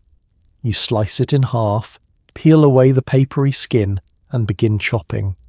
Your eyes start to water almost immediately, tears streaming down your cheeks. You work quickly, dicing the onion into small pieces, then scrape them into the pan where butter is already melting. The smell of onions cooking in butter fills the kitchen, savoury and sweet. You stir them occasionally, letting them soften and turn translucent. The green beans are in a jar in the pantry, canned last summer from the garden. You open the jar, pour the beans into a saucepan, add a pat of butter and a pinch of salt.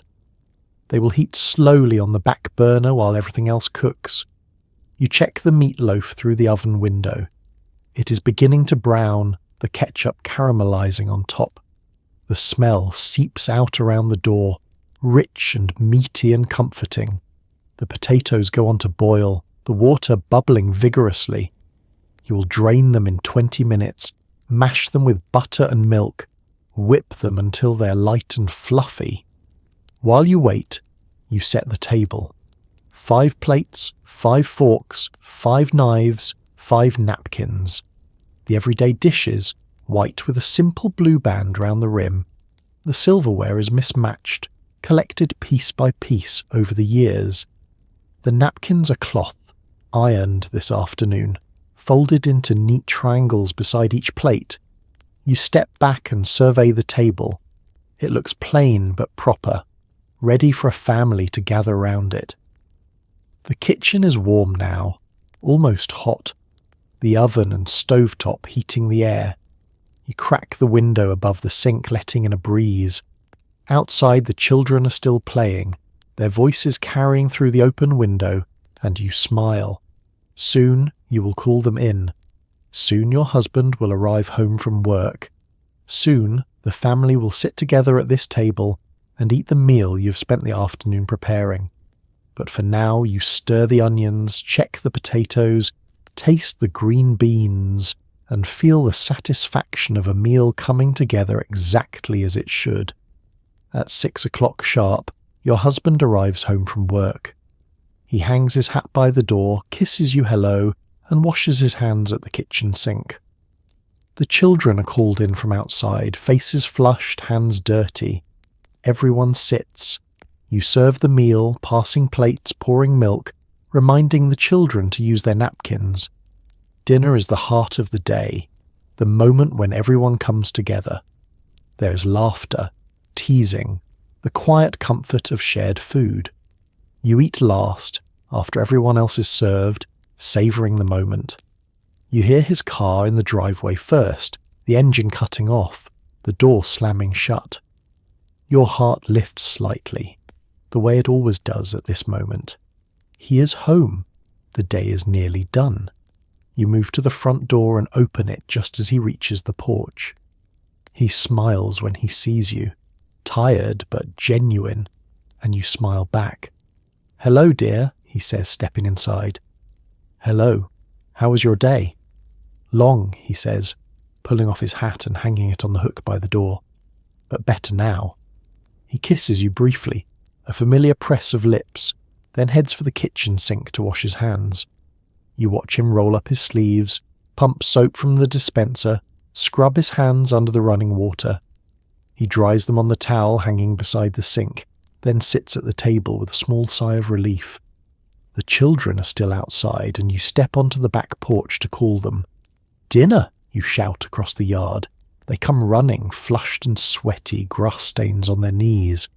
"Wash your hands," you tell them as they tumble through the door, and they detour to the bathroom, grumbling but obedient. When everyone is seated, you bring the food to the table, the meatloaf first, set in the centre, browned and glistening. Then the bowl of mashed potatoes, a cloud of white fluff. Then the green beans, the butter melted over them, a plate of sliced bread, a pitcher of cold milk. You serve your husband first, cutting a thick slice of meatloaf, spooning potatoes onto his plate, adding beans. Then the children, smaller portions adjusted to their appetites. Your daughter gets extra potatoes because they are her favourite. Your son gets extra meatloaf because he is always hungry.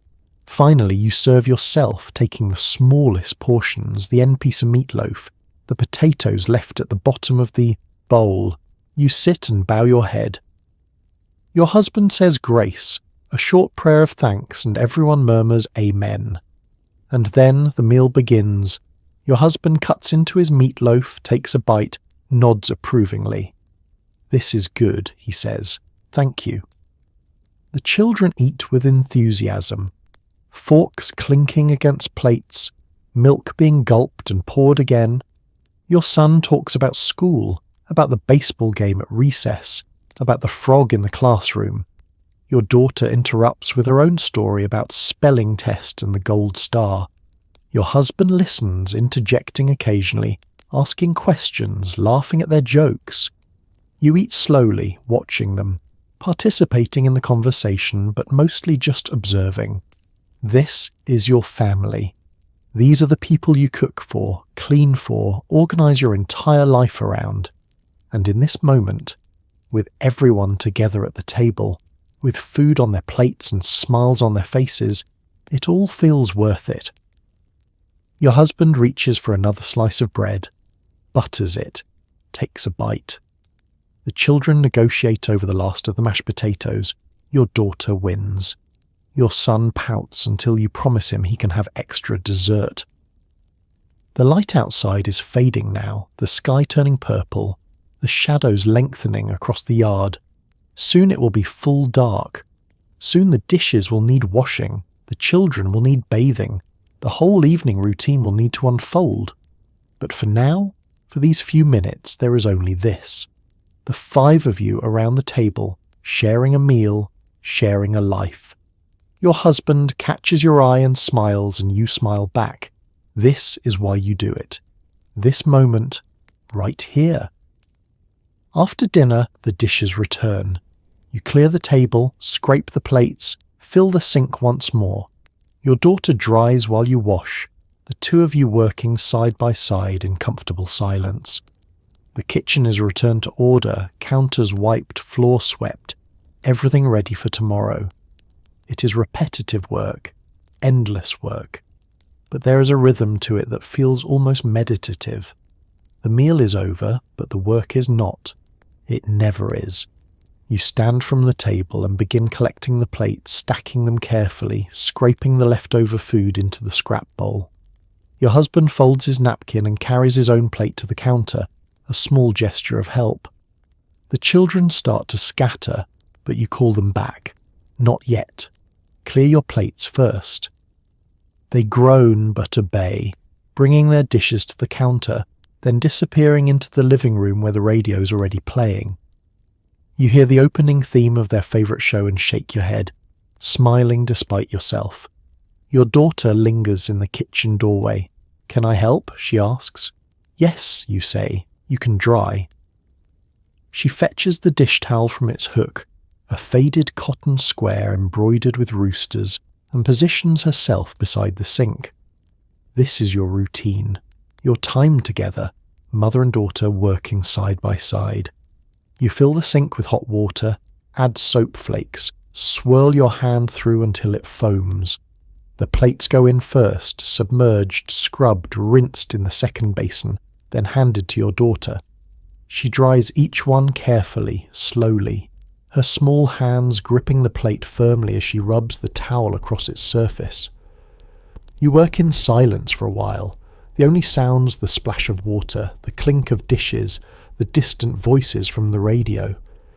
It is a comfortable silence, the kind that only exists between people who know each other well, who do not need to fill every moment with words.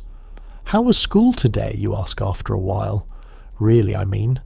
Not just the gold star. She considers this, drying a fork with great concentration. "It was good. Miss Patterson read us a story about a girl who went to live on a farm. Did you like it?" "Yes. The girl had a horse. I wish I could have a horse." You smile.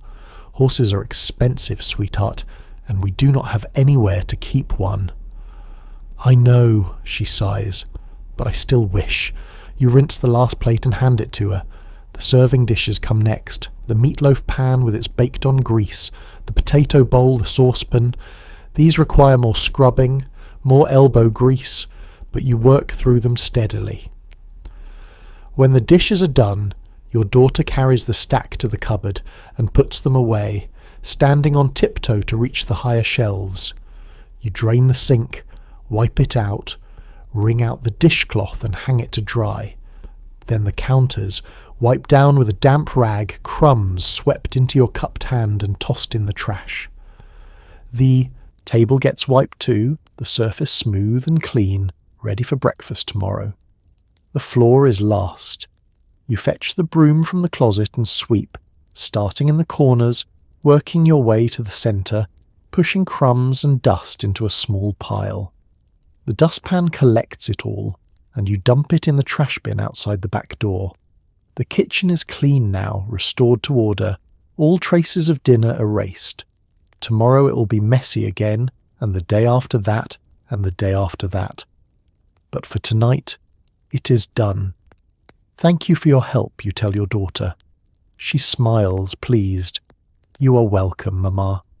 She skips off to join her brother, and you stand alone in the kitchen, drying your hands on your apron, surveying the space. Everything is where it should be. The counters are bare. The dish towel hangs neatly. The floor is swept. You turn off the overhead light, leaving only the small lamp on the counter, and follow your daughter into the living room. The evening is just beginning. While your husband reads the evening paper, you sit with the children at the dining room table, helping with homework. You review spelling words, check arithmetic problems, listen to your daughter read aloud from her primaire. You're patient, encouraging, correcting gently. Education matters, even if your own schooling ended at 18. You want more for them, and so you give them your time, your attention, your belief that they can do hard things. The dining room table has been cleared of dinner, wiped clean, and now serves as a study hall. Your son sits to your left, arithmetic book open, pencil in hand, frowning at a row of numbers. Your daughter sits to your right, spelling workbook open, lips moving silently as she studies her words. Your husband is in the living room, hidden behind the evening newspaper, the pages rustling occasionally. The radio plays softly, music drifting through the house. The lamps are lit, casting warm pools of light across the table. All right, you say. Let's start with arithmetic. Your son groans but pushes his workbook toward you. You scan the problems, simple multiplication, and point to the first one. Show me how you would solve this. He picks up his pencil, tongue poking out the corner of his mouth in concentration, and begins to work. 7 times 8. He counts on his fingers under the table, thinking he cannot see, then writes down 56. Good, you say. Next one. He works through several more, most of them correct, a few wrong. You point out the mistakes gently, asking him to try again rather than giving him the answer. He grumbles but corrects them. Your daughter tugs on your sleeve. Mama, can you quiz me on my spelling words? You turn to her, taking the list from her hand. 10 words, mostly simple, a few tricky ones. All right. First word, friend. She spells it carefully, pausing between letters. F-R-E-N-D. Correct. Next word, enough. This one gives her trouble. She starts twice, stops, furrows her brow. E-N-O-U-G-A-H. Perfect. You continue through the list, praising her when she gets them right, gently correcting when she does not. She misses rough and through, stumbling over the silent letters, but gets them on the second try. Beside you, your son has finished his arithmetic and moved on to reading. He reads haltingly, stumbling over longer words, and you listen patiently, helping him sound them out. He's not a natural reader like his sister, but he tries hard, and that is what matters. Education was different for you. You finished high school, but college was never a possibility. Not for girls in your town, not in your family. You learned typing and shorthand, worked as a secretary for 2 years before you married, and that was the end of your career. But things are different now. Or at least, you hope they will be different for your children. Your daughter is smart, quick with numbers and words, and you want her to go to college if she wants to have choices you never had. Your son is slower, more deliberate, but he has a good heart and strong hands. Maybe he'll go to trade school, learn a skill, make a good living. You do not know what the future holds for them, but you know this. Education matters. Knowledge matters. And so every night you sit with them at this table and help them learn, help them grow, help them become more than you ever had the chance to be. Your husband lowers his newspaper and watches you for a moment, smiling slightly. You catch his eye and smile back. The children finish their homework, pack their books into their school bags, and you stack the workbooks neatly at the end of the table. All done, you announce. Now go play for a bit before bath time. They scatter, energy renewed, and you sit for a moment in the quiet, feeling tired but satisfied. Another evening, another small investment in their futures. At 8 o'clock you run the bath, testing the water temperature with your elbow. You call the children in, help them undress, scrub behind their ears, wash their hair. They splash and giggle, and you wrap them in towels, drying them gently. Then it is pajamas, teeth brushing, faces shining clean. You comb their wet hair, tuck them into bed, pull the blankets up to their chins. The bathroom is small, the tub old and deep with clawed feet, and a rust stain beneath the faucet that no amount of scrubbing will remove. You turn the taps and water rushes out, cold at first, then warming. You test it with your elbow, the way your mother taught you, the way mothers have tested bath water for generations. Too hot, and it will scald. Too cold, and they will complain. You adjust the taps until the temperature is just right. Bath time, you call down the hallway. The children come reluctantly, dragging their feet. They never want to stop playing, never want to admit that the day is ending. Do we have to? Your son asks. Yes, you say firmly. You're filthy. Both of you. It is true. They are covered in the evidence of the day. Dirt under their fingernails, grass stains on their knees, smudges on their cheeks. Your son's hair sticks up in several directions, and your daughter has a scrape on her elbow from some adventure you did not witness.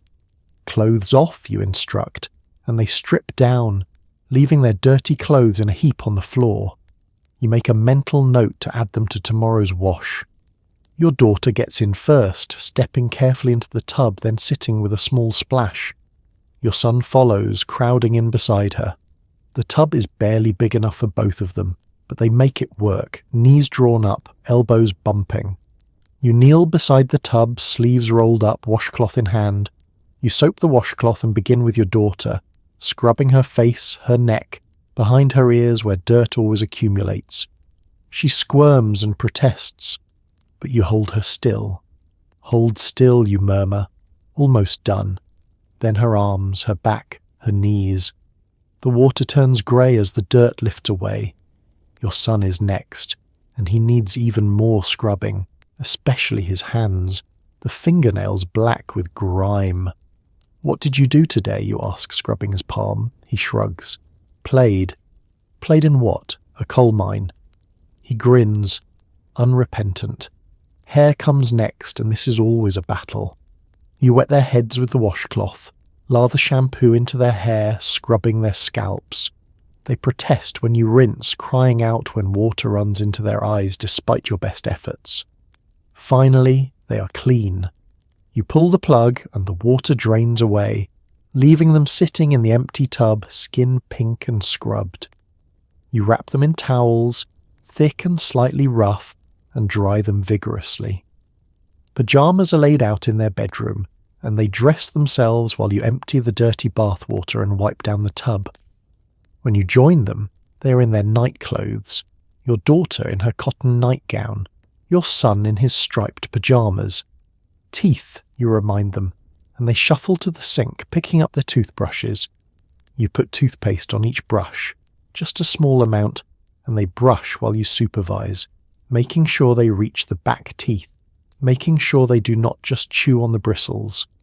Spit and rinse, and then faces one more time, wiped clean with a damp washcloth. You comb their hair while it is still damp, your daughter's long and tangled, your son's short and unruly. They smell like soap now, clean and fresh, all traces of the day washed away. Time for bed, you say, and for once they do not argue. They are tired, their energy finally spent, ready for sleep. You sit on the edge of your daughter's bed, reading aloud from a worn storybook. Your son listens from across the room, already half asleep. Your voice is soft, steady, and the words carry them gently toward dreams. When you finish, you kiss their foreheads, turn off the light, leave the door cracked open just enough. "Good night," you whisper, "sleep tight." The book is one you've read 100 times, the pages soft and creased, the spine cracked from use. It is a story about a rabbit who gets lost in the woods and finds his way home by following the stars. Your daughter knows it by heart, could probably recite it herself, but she still asks for it nearly every night. You read slowly, your voice falling into the familiar rhythm of the words. Once upon a time, in a forest deep and wide, there lived a small rabbit named Henry who loved to explore. Your daughter's eyes are already drooping, her head heavy against the pillow. Across the room, your son has gone still, his breathing deep and even. You continue reading, even though you suspect they're both more asleep than awake. There is something soothing about this ritual, this nightly passage from waking to sleeping, guided by your voice and an old story about a rabbit finding his way home. When you reach the end, you close the book softly and set it on the nightstand. Your daughter's eyes are closed now, her face peaceful, her small hand curled under her cheek. You lean down and press a kiss to her forehead, feeling the warmth of her skin, breathing in the clean smell of her freshly washed hair. "Sleep tight, sweetheart," you whisper. You cross to your son's bed. He's already asleep, mouth slightly open, one arm flung above his head. You straighten his blanket, pulling it up over his shoulders, tucking it in around him. You kiss his forehead too, smoothing his damp hair back from his face. "Good night, buddy," you murmur. You move to the door and pause, looking back at them. Two small shapes in their narrow beds, safe and warm and loved. Your heart swells with something too big for words, a feeling that lives in your chest every night at this moment. You turn off the overhead light, leaving only the small nightlight plugged in by the door. It casts a soft glow across the floor, just enough light to keep the darkness from being complete. You leave the door open a few inches, the way they like it, so they can hear you moving around downstairs, so they know they are not alone. In the hallway, you pause and listen. The house is quiet now. The only sounds the faint ticking of the clock, the creak of the floorboards settling, your husband's footsteps in the living room below. This is the moment when the day truly ends, when the children are asleep and the house exhales into evening stillness. Everything before this was motion, activity, noise. Everything after this is rest. You stand there a moment longer, listening to the quiet breathing from the bedroom, feeling the weight of the day lifting from your shoulders. Then you turn and head downstairs, leaving them to their dreams. Downstairs, you join your husband in the living room. He's still reading the paper. You pick up your knitting, needles clicking softly. The radio plays low, a variety show with laughter and music. You do not talk much, but the silence is comfortable, companionable. This is your time together, the hour before sleep, when the work is done and the house is still. The living room is dim, lit only by the floor lamp beside your husband's chair and the smaller table lamp beside yours. The curtains are drawn against the night, and the room feels enclosed, private, a small warm bubble separate from the rest of the world. Your husband sits in his chair, the worn leather one that has moulded to his shape over the years. His reading glasses perch on his nose, and the newspaper is spread across his lap. He turns the pages slowly, occasionally making a small sound, a hum or a sigh, as he reads about the world beyond these walls. You settle into your own chair, the one with the good light and the firm cushion, and pull your knitting from the basket beside it. You're working on a sweater for your son, dark blue wool, half finished. The needles are smooth and familiar in your hands, and you do not need to look at them as you work. Your fingers know the movements, the rhythm, the pattern. The needles click softly, a steady percussion that blends with the low murmur of the radio. A comedian tells a joke you only half hear. The audience laughs. Music swells. A big band number, bright and brassy. "How was your day?" your husband asks without looking up from the paper. "Busy, you say. The usual. Laundry, groceries, mending. How was yours?" "Long. Henderson wants the quarterly reports by Friday." You nod, though you do not fully understand what quarterly reports are or why they matter. His work is a mystery to you, something that happens in an office downtown, something involving papers and meetings and deadlines. He comes home tired, and that is all you need to know. "The children are asleep?" he asks. "Yes. Just now." "Good." The conversation fades, but it does not feel incomplete. You've been married long enough that silence is not uncomfortable, not something that needs to be filled. You can simply exist beside each other, each occupied with your own thoughts, your own tasks, and that is enough. Your knitting grows slowly, row by row. The sweater takes shape beneath your hands, sleeves and body coming together. You will need to finish it soon. Fall is coming, and your son will need warm clothes. Your husband folds the paper and sets it aside, removing his glasses, rubbing the bridge of his nose. He looks tired, the lines around his eyes deeper than they were this morning. "Long day," he says again, more to himself than to you. You set down your knitting and stand, moving to his chair. You place your hands on his shoulders and begin to rub gently, working at the tight muscles, feeling the knots under your fingers. He sighs, letting his head drop forward. "That feels good," he murmurs. You work in silence, your thumbs pressing into his shoulders, your fingers kneading. This is another kind of conversation, one without words, an exchange of comfort and care that does not require speaking. After a few minutes, you stop patting his shoulder. He reaches up and squeezes your hand briefly. "Thank you," he says. You return to your chair, pick up your knitting. The radio plays on. The needles click.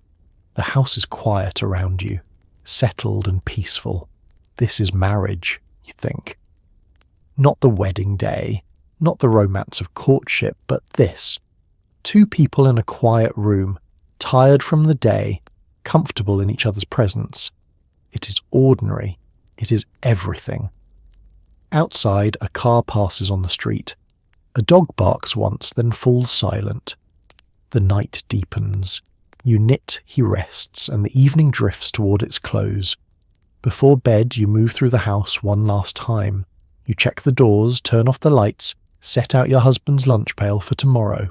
You lay out the children's clothes, prepare the breakfast table, make a mental list of tomorrow's tasks.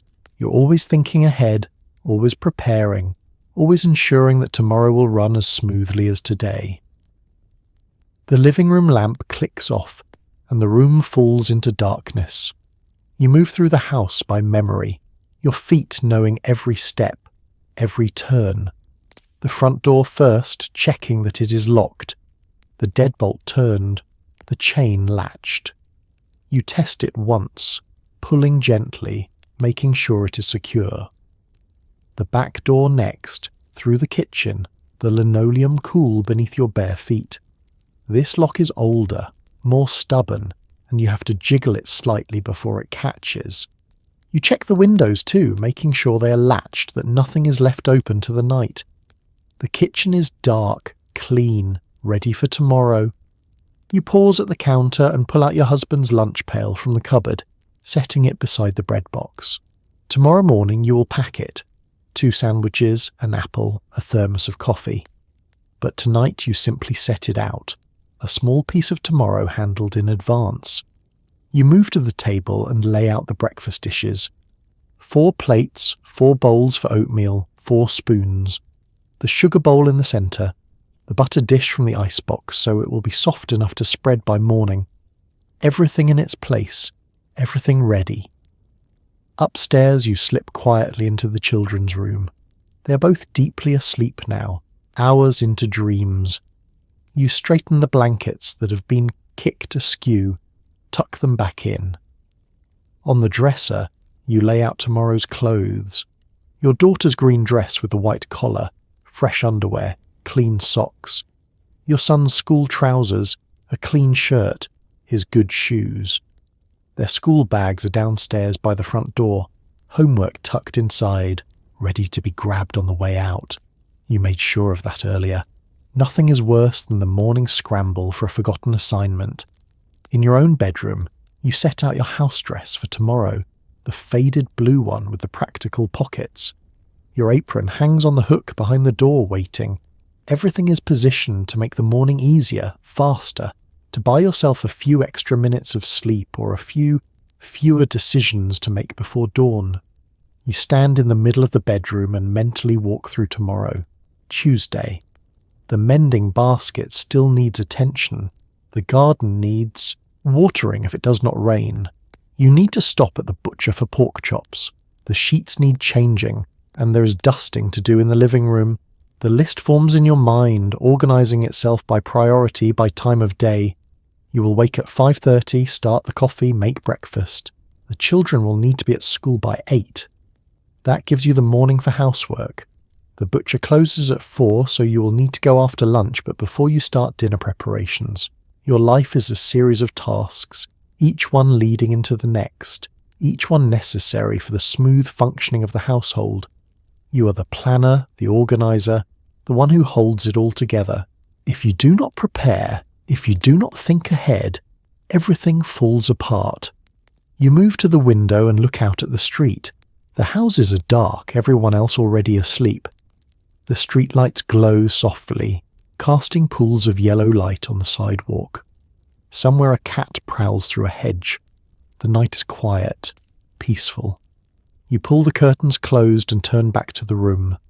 Tomorrow is coming, but you are ready for it. Finally, you climb the stairs to your own room. You wash your face with cold cream, brush your hair 100 strokes, change into your nightgown. Your body is tired, deeply so, the kind of tired that comes from a full day of physical work. But it is a good tired, an honest tired. You slip into bed beside your husband, who is already asleep, and pull the covers up. The bedroom is quiet, the air cool from the window you cracked open earlier. Your husband's breathing is deep and steady, the sound of someone long asleep. He went up an hour ago, exhausted from his own long day, and you envied him briefly before remembering all the things that still needed doing. But now, finally, the day is done. The house is locked. The children are asleep. Tomorrow is prepared for. Now you can rest. You move to the dresser and pull the pins from your hair, letting it fall loose around your shoulders. It feels good to release it, to let it hang free after being pinned up all day. You run your fingers through it, working out the tangles, feeling your scalp relax. The jar of cold cream sits on the dresser, pale pink glass with a silver lid. You unscrew the lid and dip your fingers in, scooping out a generous amount. The cream is thick and cool, and you smooth it over your face in upward strokes, massaging it into your skin. Your face has been tense all day, smiling, talking, concentrating, and the cream feels soothing as you work it in. You wipe it off with a soft cloth, taking away the day's grime, the sweat, the invisible residue of all the work you've done. Your face feels clean and soft when you finish, your skin cool. Next, your hair. You pick up your brush, the one with the wooden handle and the boar bristles, worn smooth from years of use. 100 strokes, the way your mother taught you, the way her mother taught her. It keeps your hair healthy, shining, strong. You begin to count, pulling the brush through from scalp to ends. 1, 2, 3. The rhythm is meditative, calming. 20, 21, 22. Your arm moves automatically and your mind drifts. 53, 54. You think about nothing and everything, your thoughts formless and soft. 87, 88. Your shoulders relax, your breathing slows. 100. You set down the brush and braid your hair loosely, tying the end with a ribbon so it will not tangle while you sleep. Your nightgown hangs on the hook behind the door, white cotton, worn soft from countless washings. You undress quickly in the cool air, folding your clothes and setting them on the chair, then slip the nightgown over your head. The fabric is light and comfortable, and you feel yourself relaxing into it. You turn off the lamp, and the room falls into darkness. You make your way to the bed by memory, lifting the covers, sliding in beside your husband. The sheets are cool and crisp, and you pull the blanket up to your chin. Your body sinks into the mattress, every muscle releasing. Your feet ache, your back is sore, your hands are rough from water and work. But you are clean and warm and safe, and your family is asleep around you, and that is enough. You close your eyes. The day is over. Tomorrow will come soon enough, with all its demands and routines and endless tasks. But for now, you let yourself drift. Let yourself rest. Let yourself be still. Sleep comes slowly, gently, wrapping around you like a benediction, and you surrender to it. You lie there in the darkness, listening to your husband's breathing, to the house settling around you. You think about the day, about everything you accomplished, everything you managed. Tomorrow will be the same, and the day after that, and the day after that. This is your life, ordinary, repetitive, invisible. And yet, it matters. You matter. The work you do holds everything together. And as your eyes grow heavy, you let that knowledge carry you gently into sleep. The room is dark, but not entirely. Faint light seeps in around the edges of the curtains, the glow of the streetlight outside, the soft luminescence of a moon you cannot see but know is there. Your eyes adjust slowly, finding the familiar shapes in the darkness. The dresser, the chair, the door half open to the hallway. Your husband shifts slightly beside you, turning in his sleep, and the mattress dips and settles. His breathing changes for a moment, then resumes its steady rhythm. He does not wake. You listen to that rhythm, finding comfort in its constancy.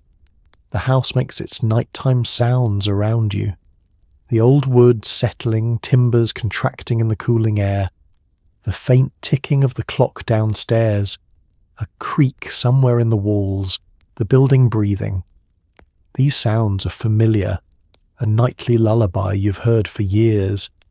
You think about the day that has just ended, the morning that started in darkness just like this, the coffee you made, the breakfast you cooked, the children you dressed and fed and sent off to school, the laundry you washed and hung and brought in, the groceries you carried home, the dinner you prepared, the dishes you washed, the homework you supervised, the children you bathed and tucked into bed. It is the same day you had yesterday, the same day you will have tomorrow.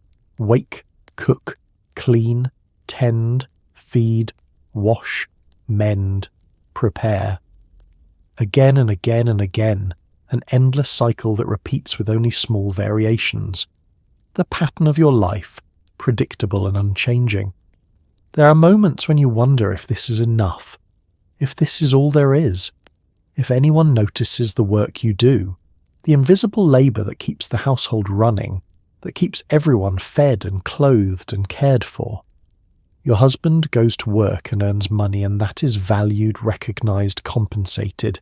He gets a paycheck, a title, respect. You work just as hard, just as many hours, but your work leaves no trace except in its absence. No one notices the clean house until it is dirty. No one notices the folded laundry until there are no clean clothes to wear. No one notices the meals until they are hungry. You are the infrastructure, invisible and essential.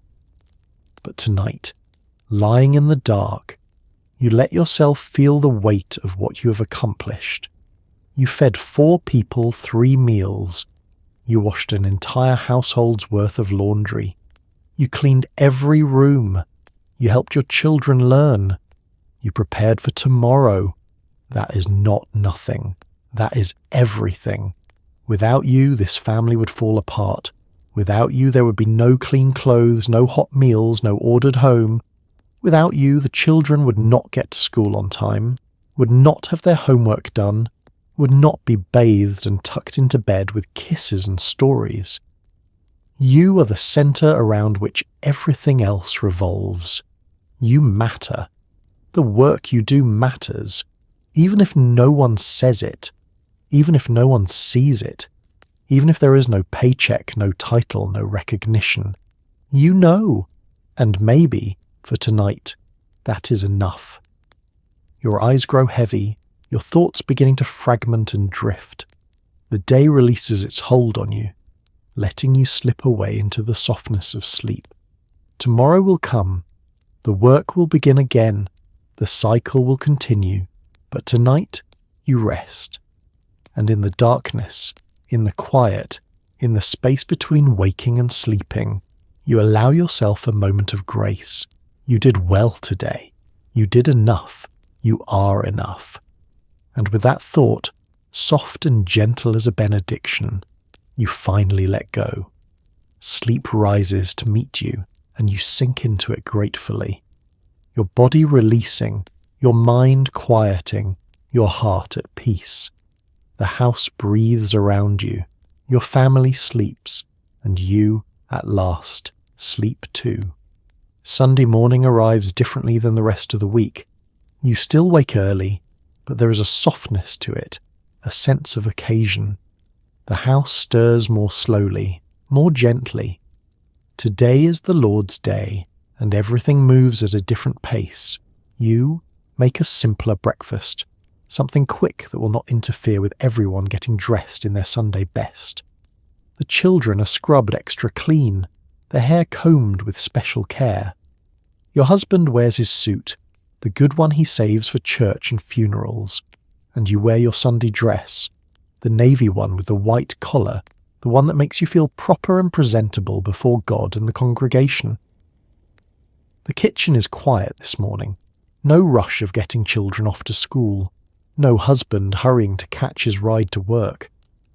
The coffee percolates as always, but you make only toast and soft-boiled eggs, something that can be eaten quickly and will not risk spills on good clothes. Your daughter appears in the doorway already dressed, her Sunday dress pressed and perfect, her hair in careful braids tied with ribbons. She looks like a little doll, pristine and proper, and you smile at her. You look beautiful, sweetheart. She beams, twirling once to make the skirt flare. Can I wear my white gloves?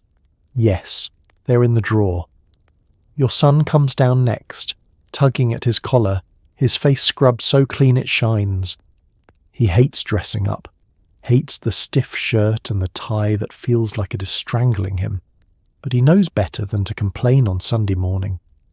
Your husband appears last, adjusting his cufflinks, his hair combed back with pomade. He looks handsome in his suit, distinguished, and you feel a small flutter of pride. This is your family, clean and pressed and ready to present themselves to the world. Breakfast is eaten quickly, carefully. You remind the children to chew slowly, to keep their napkins in their laps, to not drip egg on their clothes. They eat like they are walking on eggshells, overly cautious, and you suppress a smile. After breakfast, everyone brushes their teeth again, checks their appearance one more time. You put on your hat, the one with the small veil, and pin it carefully in place. Your gloves are white cotton, kept clean for Sundays only. Your purse is small and navy, matching your dress. The walk to church takes 15 minutes.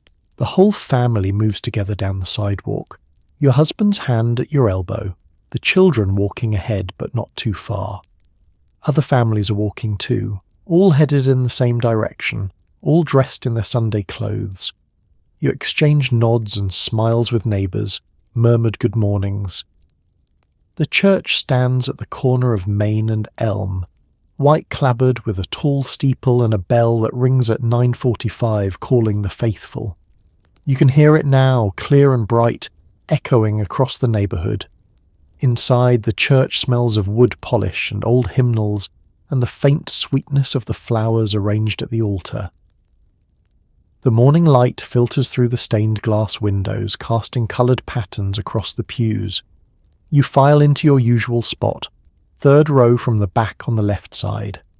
The same spot your family has occupied for 7 years.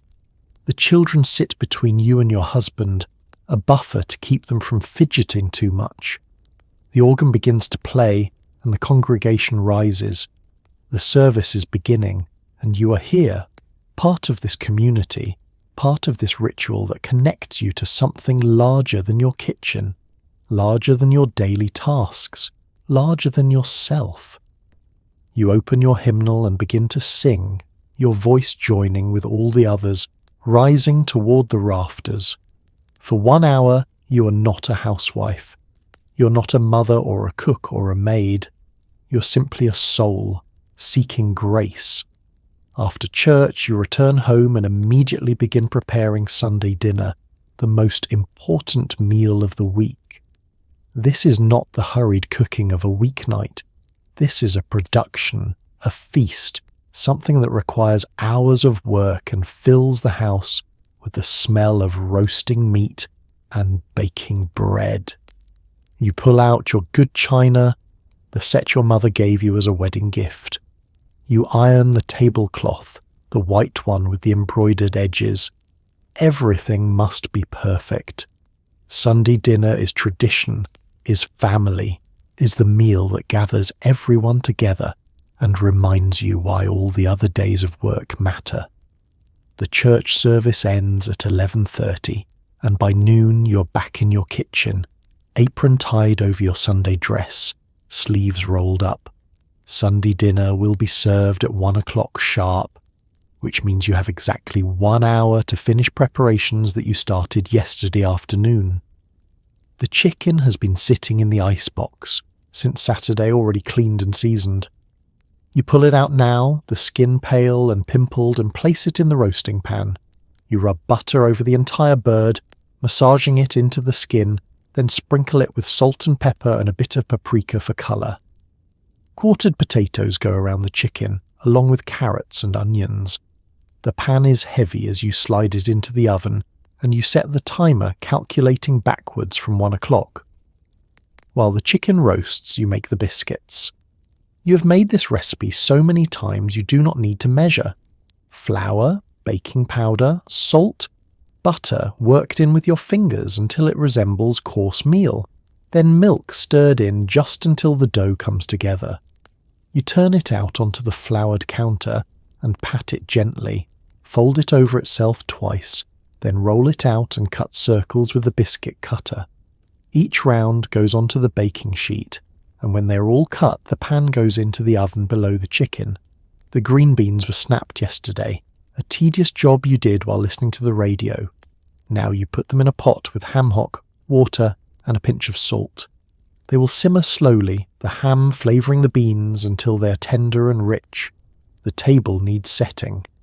You go to the dining room, the formal room you only use on Sundays and holidays, and spread the white tablecloth over the table. You smooth it carefully, making sure it hangs evenly on all sides. Then the china, each plate placed just so, the pattern facing up, the good silverware polished last night, crystal glasses for water, cloth napkins folded into triangles beside each plate. In the centre of the table you place a low bowl and arrange flowers from the garden, roses and black-eyed Susans, their colours bright against the white cloth. You step back and examine your work. The table looks beautiful, elegant, worthy of the meal it will hold. Back in the kitchen, you check the chicken. The skin is beginning to brown, and the smell is making your mouth water. You baste it with the pan drippings, spooning the hot fat over the breast, then return it to the oven. The gravy comes next. You pour some of the drippings into a saucepan, add flour, whisk it smooth, then slowly add chicken broth, whisking constantly to prevent lumps. The gravy thickens and bubbles, and you season it with salt and pepper, tasting it from a spoon. Your husband appears in the doorway, having changed out of his suit into comfortable trousers and a cardigan. He sniffs the air appreciatively. "Smells wonderful," he says. "Thank you. Can you call the children to wash their hands? Dinner will be ready in 10 minutes. He nods and disappears. You hear him calling up the stairs, hear the thud of feet overhead as the children respond. You pull the chicken from the oven, golden and perfect, the skin crisp, the juices running clear. The biscuits come out next, their tops browned, their insides fluffy. You transfer everything to serving platters, arrange it all beautifully and carry it to the dining room. The family gathers round the table, everyone in their places. The food is laid out before them, the roasted chicken, the vegetables, the biscuits, the gravy boats steaming. Your husband says grace, his voice solemn, thanking God for the food, for the family, for the blessings of another week. Amen, everyone murmurs, and then the meal begins, and the table comes alive with talking and laughing and the passing of plates. This is why you work so hard. For this moment right here, for Sunday dinner, when everything is perfect and everyone is together, and the whole week feels worth it. After the dishes are washed and put away, after the leftovers are wrapped and stored, you finally allow yourself to rest. Sunday afternoon is sacred in its own way. A few hours when you're permitted to sit down, to do nothing, to simply exist without purpose or task. Your husband naps in his chair, the newspaper spread across his chest. The children play quietly in the yard, their voices drifting through the open windows. And you sit on the porch with a glass of lemonade, watching the neighbourhood doze in the heat, feeling the week's exhaustion seep out of your bones. This is rest, not sleep, but stillness, a pause in the endless motion of your life. The porch swing creaks gently as you rock, the sound rhythmic and soothing. The lemonade is cold and tart, beads of condensation running down the glass and dampening your fingers.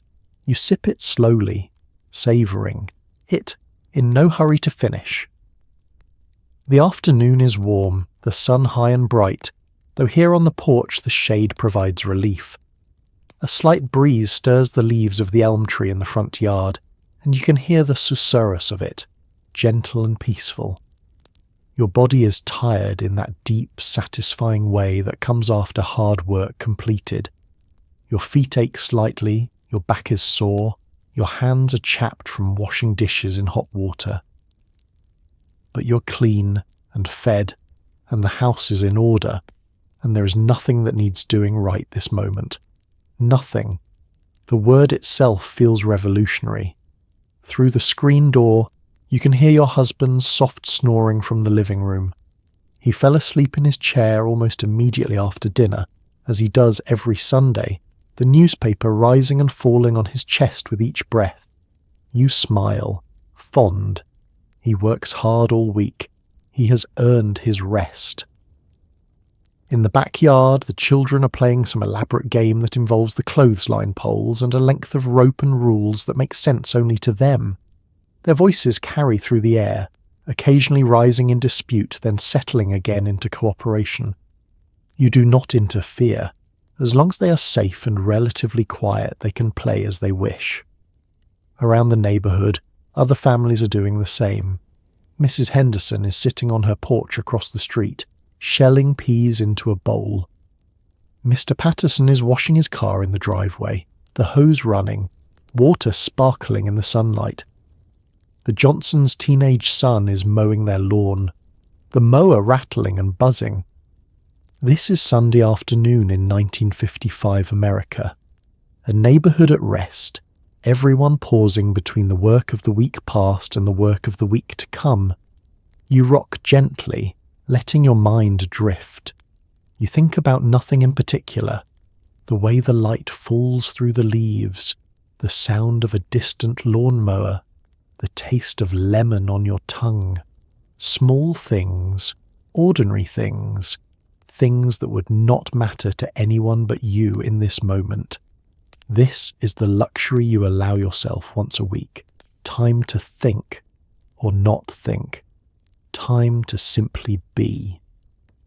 During the week, every moment is accounted for, every minute assigned a task. You move from waking to sleeping in a constant stream of motion, always doing, always tending, always managing. But Sunday afternoon is different. Sunday afternoon is yours. You do not knit during this time. You do not mend. You do not plan meals or make lists. You simply sit and rock and watch the afternoon unfold. A car passes slowly down the street, the driver waving. You lift your hand in response. Mrs. Henderson calls a greeting from her porch, and you call back.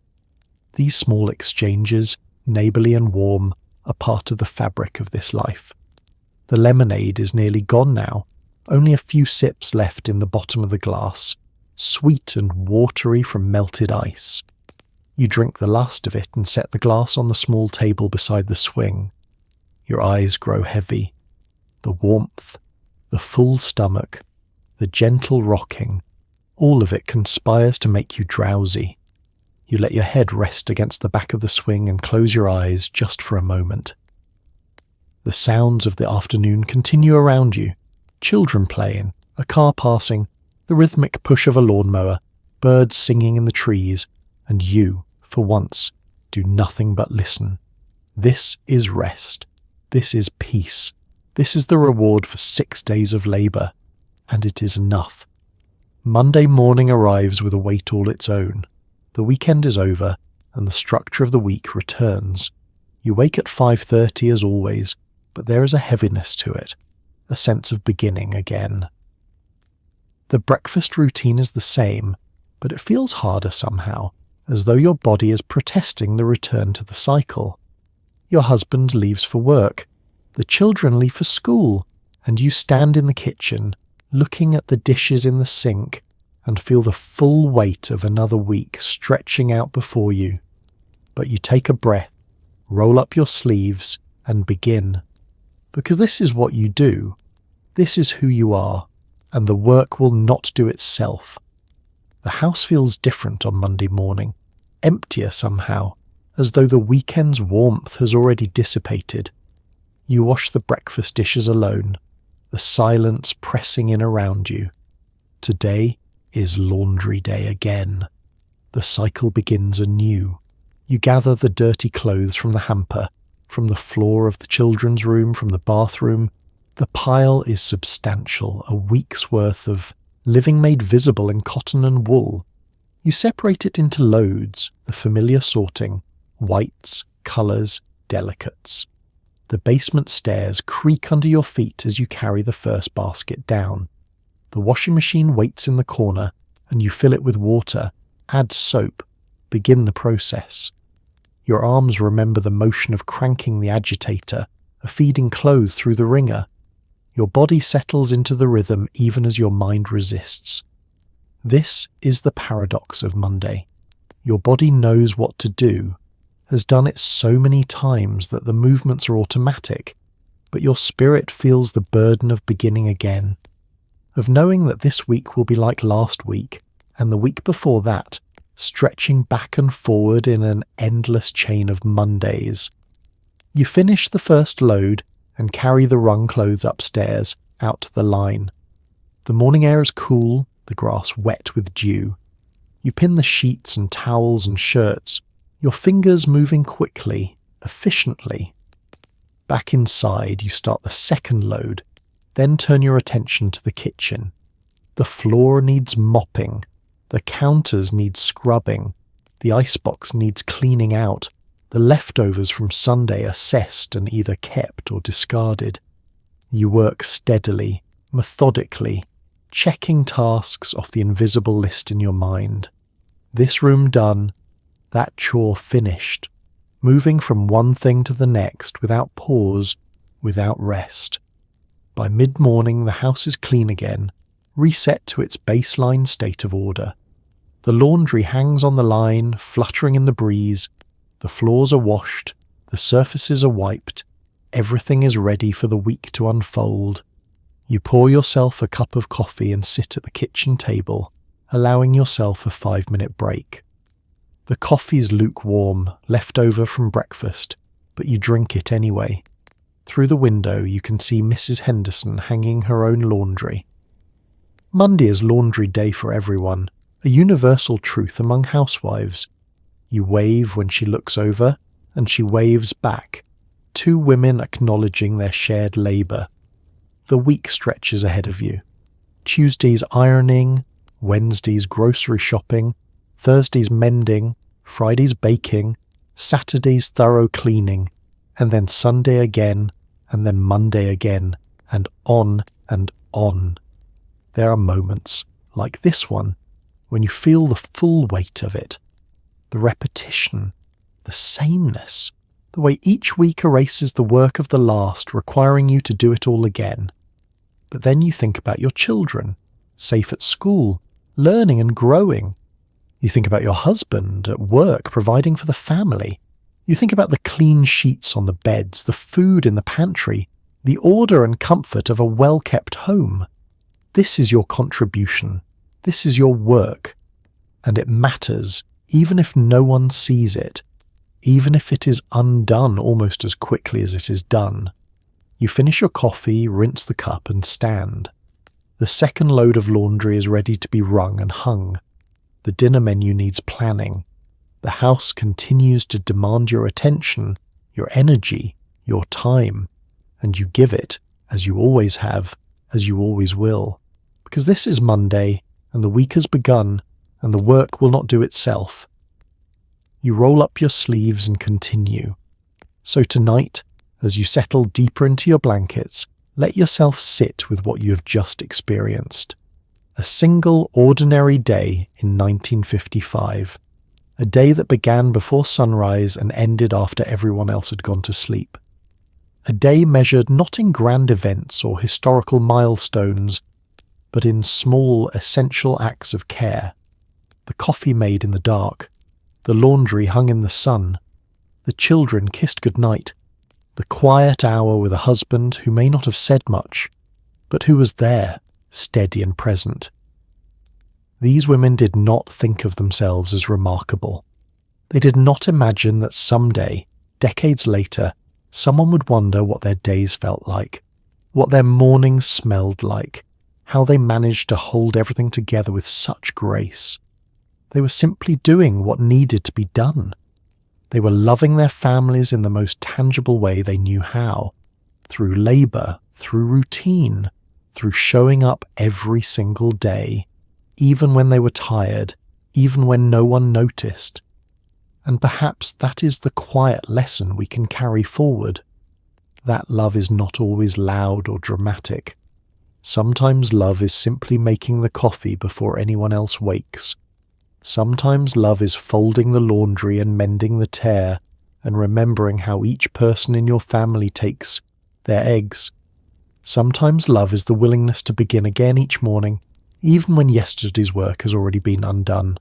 So as your breathing slows and your body relaxes, think of those women. Think of their strong hands and their patient hearts. Think of the way they move through their homes, tending and mending and holding the centre. They were not waiting for applause. They were simply living, day by ordinary day, and somehow that was enough. That has always been enough. History is not always dramatic. Sometimes it is just a kitchen at dawn, and a clothesline in the breeze, and someone who knew your name. Good night. Sleep well, and may your dreams be gentle.